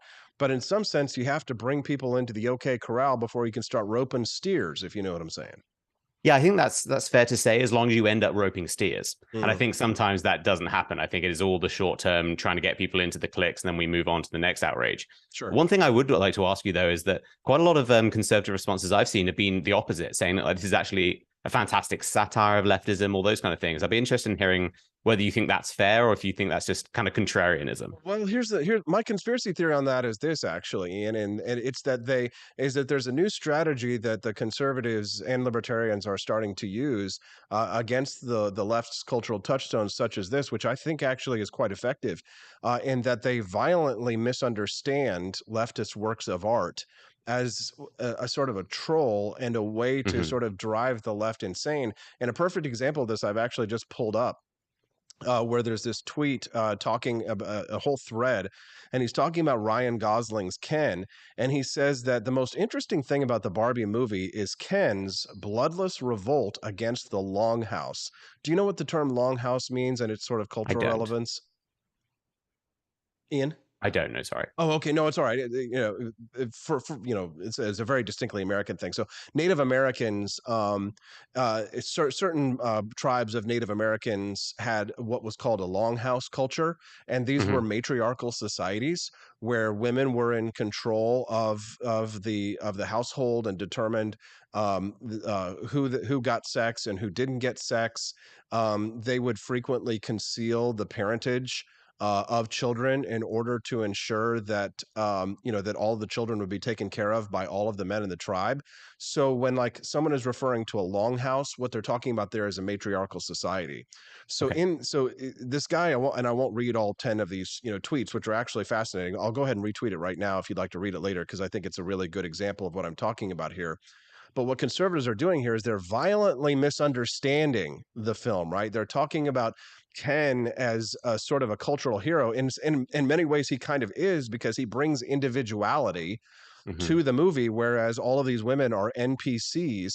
And in some ways, you could see it as like a positive, but that, of course, isn't how kids are going to see it. They're not going to, understand this as some kind of, revolt against feminism. And like, they're not going to pick sides with Ken. Of course, little girls are going to pick the sides of Barbie. So in some ways, I think it deserves like a more full-forced, dead-on charge up the hill to fight against. But I think what you're talking about there, in my mind, is a conspiracy, which is the purposely misunderstanding it in order to troll the left, if that makes sense. That'll be interesting. I'm going to have to speak to some of the people who came back with a positive review to see quite how conspiratorially trolly they are, to see if someone actually enjoyed it. I think the interesting thing as well is I think we need to step back and remember that art is subjective, and whether you like it or not, like movies are subjective, they are art. And I think sometimes we have an expectation for all of entertainment to be exactly aligned to our ideological view. And sometimes I don't mind that there are things out there that I disagree with or even find offensive. And I think to some extent, we're moving in the wrong direction by expecting all of culture to mirror our ideological views. And again, as I said in the piece, I'm not saying that my way is necessarily right, but I think this is all about drawing lines. And I think picking the right battles, we can't fight every single battle with the same level of outrage, because otherwise outrage means nothing. No, you're right. And that it is always dialed up to 11. And part of that has to do with people's financial interests in sowing discord online and gaining followerships and things like that. And people, I think, have really latched onto what you and I were saying when we were talking about roping the steers and bringing them into the OK Corral, because most of the time, what these influencers do on the right and the left is that they actually, as soon as they bring the steer in, it's like, all right, we'll just let them go again and we'll catch them again another day, right? It's more like sport fishing versus fishing for sustenance here. My goal, of course, Ian, and it's hard for people to verify who's a grifter and who's not, but my goal is in bringing people in and talking about Pearl Davis this morning and leftist feminism and talking about Barbie movies with you, is to talk about the news in a way that I know people want to hear, but then hopefully to be able to point them to better resources so that they can go out and find more information. So like earlier today, we were talking about Ron DeSantis and the educational curriculum of Florida and how everybody's attacking, people for saying slaves learned all these lessons and things. And you could have that discussion and bring it up and you could make fun of the left and then let them go. But instead, what I did was point them in the direction of a book where they could find out more information later. And you don't see that from a lot of our leaderships. You don't see that from a lot of the people. And I say leaders because these people have bigger followings than we do. They have a lot more viewers on their live streams and their shows and things like that than you or I do, Ian. We're sort of mid-level when it comes to the size of our following. But you cannot allow people. You cannot say to yourself, "I refuse to use the tools that people are using to get successful." But what you can do is say that if I do use these tools, I should use them responsibly, and I should use them in a way that actually brings people towards the concepts and the ideals that I find to be virtuous. Am I correct? Yeah, absolutely. And I applaud you for what you do. And there's a reason I follow you and not other people. And I think quite often, I think you hit the nail on the head in terms of the letting people go or actually pursuing a fight. It's an analogy I use in the piece. I talk about people are expecting a cultural fight, but it's more like cultural pro wrestling, where it's almost completely synchronized, completely planned, and at the end nothing actually changes. And I end the piece with, what would we do without Lizzo, Sam Smith, all of these people? That's the problem, is that the goal should be to eradicate them, obviously not physically, media matters, don't get upset with me for that kind of thing, but eradicate them in terms of their influence, in terms of their importance in our society. That should be the ideological goal. But it's not, because I think a lot of people wouldn't be able to survive with actually having to talk about just policy, just issues. That's, I think, for me, the test I use is the goal, like you, for example, to bring people in to actually talk about what I view as more important, or is it just to get you in the moment right now and then do the same thing tomorrow? And I think that's ultimately a consumer question. If you're watching content and you're absorbing content, you need to be making that distinction, because otherwise nothing's going to change. Yeah, for sure. It's just a very sad thing when I read the words of the founding fathers, which I do quite frequently, and go back to the constitutional era and those debates. I really think we suffer from the lack of philosopher kings that this country once had. But thankfully, they did leave with us a lot of things for us to take inspiration from. But I find very little inspiration in most of the things that I read or see or hear or watch these days. But I do enjoy your commentary, Ian. I think you make a lot of sense. Is there anything else that you'd like to share with our listeners or plug before we let you go today, sir? Yeah, just please check out my social media, IG, HAWORTH. Check out my Substack as well. I put out pieces in addition to the Washington Examiner every week. So yeah, thanks as always for having me. It's always a pleasure talking, I think, about real issues. I always love coming on the show because I feel like we hit actual content, which is great. You did. Thank you very much, Ian. We look forward to having you again on the show very soon. Have a wonderful day. And I will bring you back and hear your thoughts on the Barbie movie after you see it. Okay, I'll let you know. Okay, thank you very much. All right, what do you think of Ian Howarth? Send us a text, 573-319-1586. That's 573-319-1586. All right, here's how this is going to go down. When I get back from the commercial break, we're going to have another 5-minute segment. The final segment of the day is going to be me, artificial intelligence, meaning NPC. So here's how this works, all right? In order for you to be able to tell me what to do, it has to be something that I can do right here on camera. I want to get up and go do something else, right? I have to be able to accomplish it right here, say something, all right? And the only way that you can tell me what to do as an NPC is you have to do a super chat or some form of a financial donation, just like the e-thoughts and e-girls on TikTok and things like that. But I'm the Liberty Boy. So you want me to say something. Now, am I going to say something like, Heil, Adolf, who, or something like that? That is not going to happen. Okay, right? So you can pretty much forget that. But, within reason, you can control me as an NPC, tell me to say things, tell me to do things, but you have to do it through a super chat, okay? I'm not going to take my shirt off and start, fingering my bunghole or doing something weird or creepy like that, okay? So just realize that there are some limitations to it, okay? So there it is. We'll be back, and you will see me as an NPC. We'll get back to the Wake Up America show. It's going to be a little weird.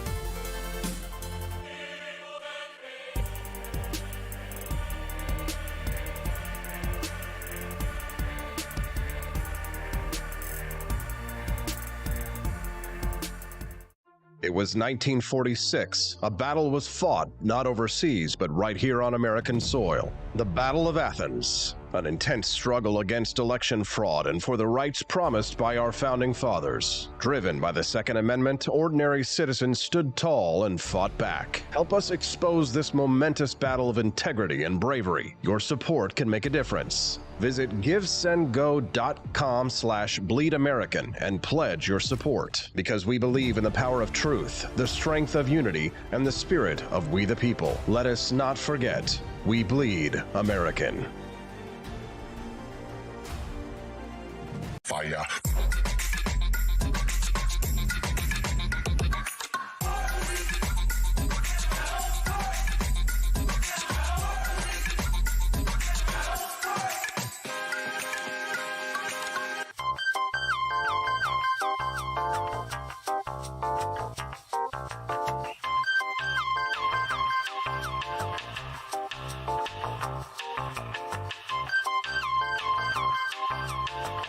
Hello, this is Barack Obama, and let me tell you why Austin Peterson stinks, and you should never pay attention to anything that he has to say.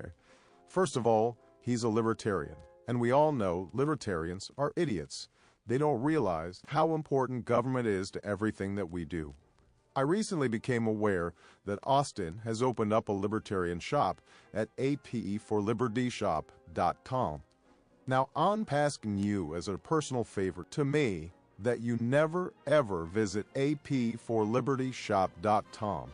With all of the great Liberty merchandise there, the last thing that we need to do is to get people spreading this message around the country, because then they might start thinking that they don't need government. And that's the last thing that good Democrats like us want. So if you love democracy, like me, and hate freedom, then don't visit AP for Liberty Shop. Like I said, whatever you do, do not visit apforlibertyshop.com. I'm Barack Obama, and I approve this message.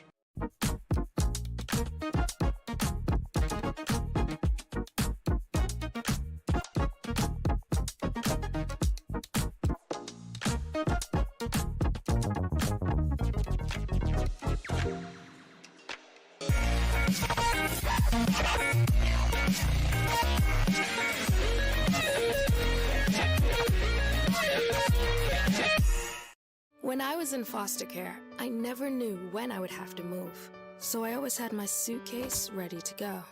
Then one day, I was adopted. My new parents opened their hearts and home to me. My parents cook my favorite breakfast for me every morning. My parents take me on trips I never thought I would go on. They gave me a home and an even better reason to use that suitcase. My parents aren't perfect, but they're perfect for me. I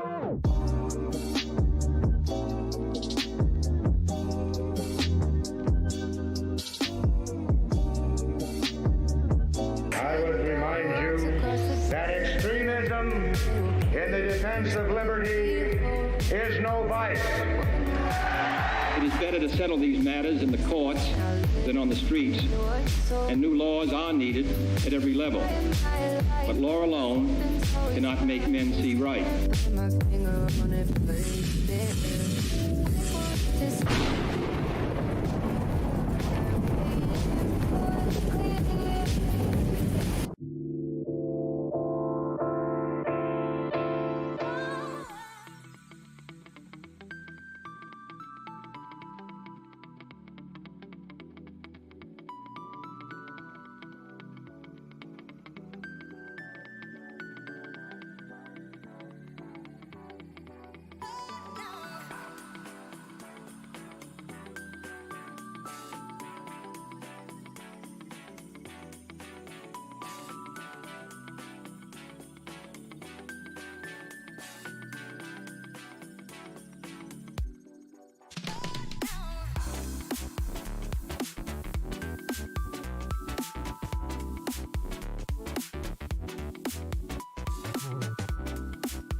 Read my lips.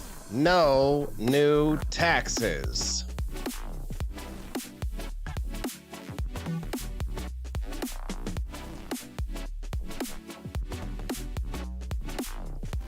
Pork Chop Times is trustworthy.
AP for Liberty 2024.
Here, the tragedy of Darth Plagueis the Wise. I agree. AP for Liberty 2024.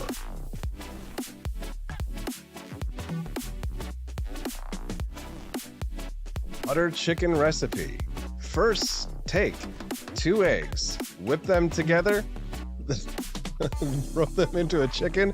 All right, I can't do it anymore. AI mode is now over. Thanks so much for watching, guys. We will see you next week on Monday morning. We should be back on the Wake Up America show. Hope you guys enjoyed the content today. Thanks so much for playing along with AI mode. We are now deactivating artificial intelligence mode, guys. There's no way I could do a butter chicken recipe on there. Appreciate you. If you guys like this content, make sure you click the like button and subscribe to the channel. We'll see you next Monday on the Wake Up America show at wakeupAmericaShow.com.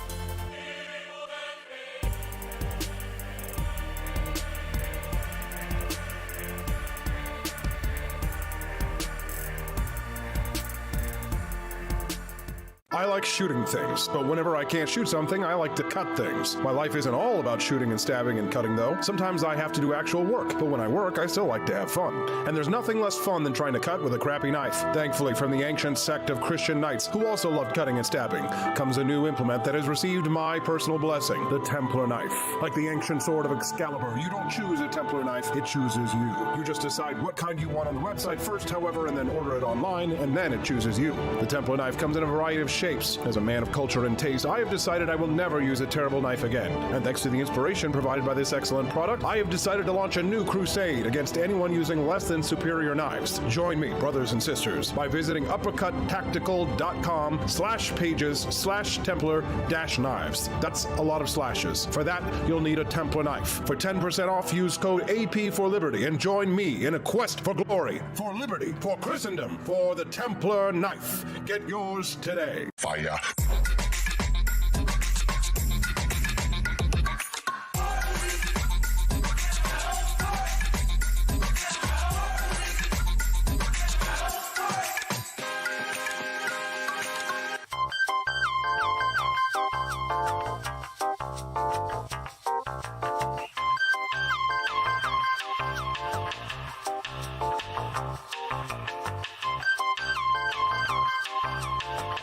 Hello, this is Barack Obama, and let me tell you why Austin Peterson stinks, and you should never pay attention to anything that he has to say. First of all, he's a libertarian, and we all know libertarians are idiots. They don't realize how important government is to everything that we do. I recently became aware that Austin has opened up a libertarian shop at apeforlibertyshop.com. Now, I'm asking you as a personal favor to me that you never ever visit apeforlibertyshop.com. With all of the great Liberty merchandise there, the last thing that we need to do is to get people spreading this message around the country, because then they might start thinking that they don't need government. And that's the last thing that good Democrats like us want. So if you love democracy, like me, and hate freedom, then don't visit AP for Liberty Shop. Like I said, whatever you do, do not visit aporlibertyshop.com. I'm Barack Obama, and I approve this message.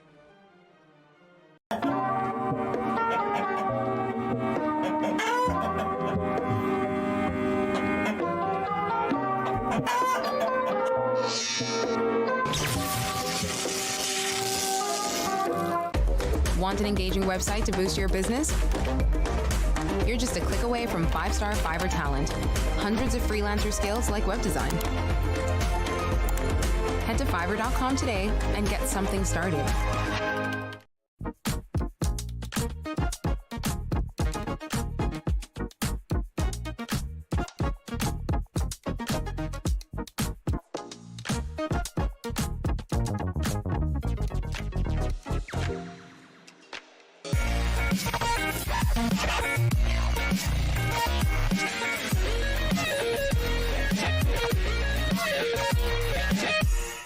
When I was in foster care, I never knew when I would have to move, so I always had my suitcase ready to go.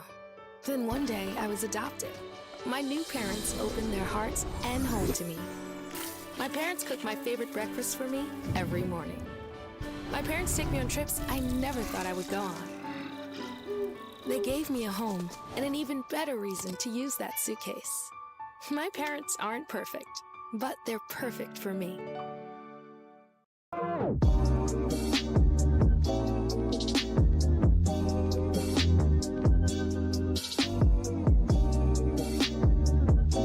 would remind you that extremism in the defense of liberty is no vice. It is better to settle these matters in the courts than on the streets, and new laws are needed at every level. But law alone cannot make men see right.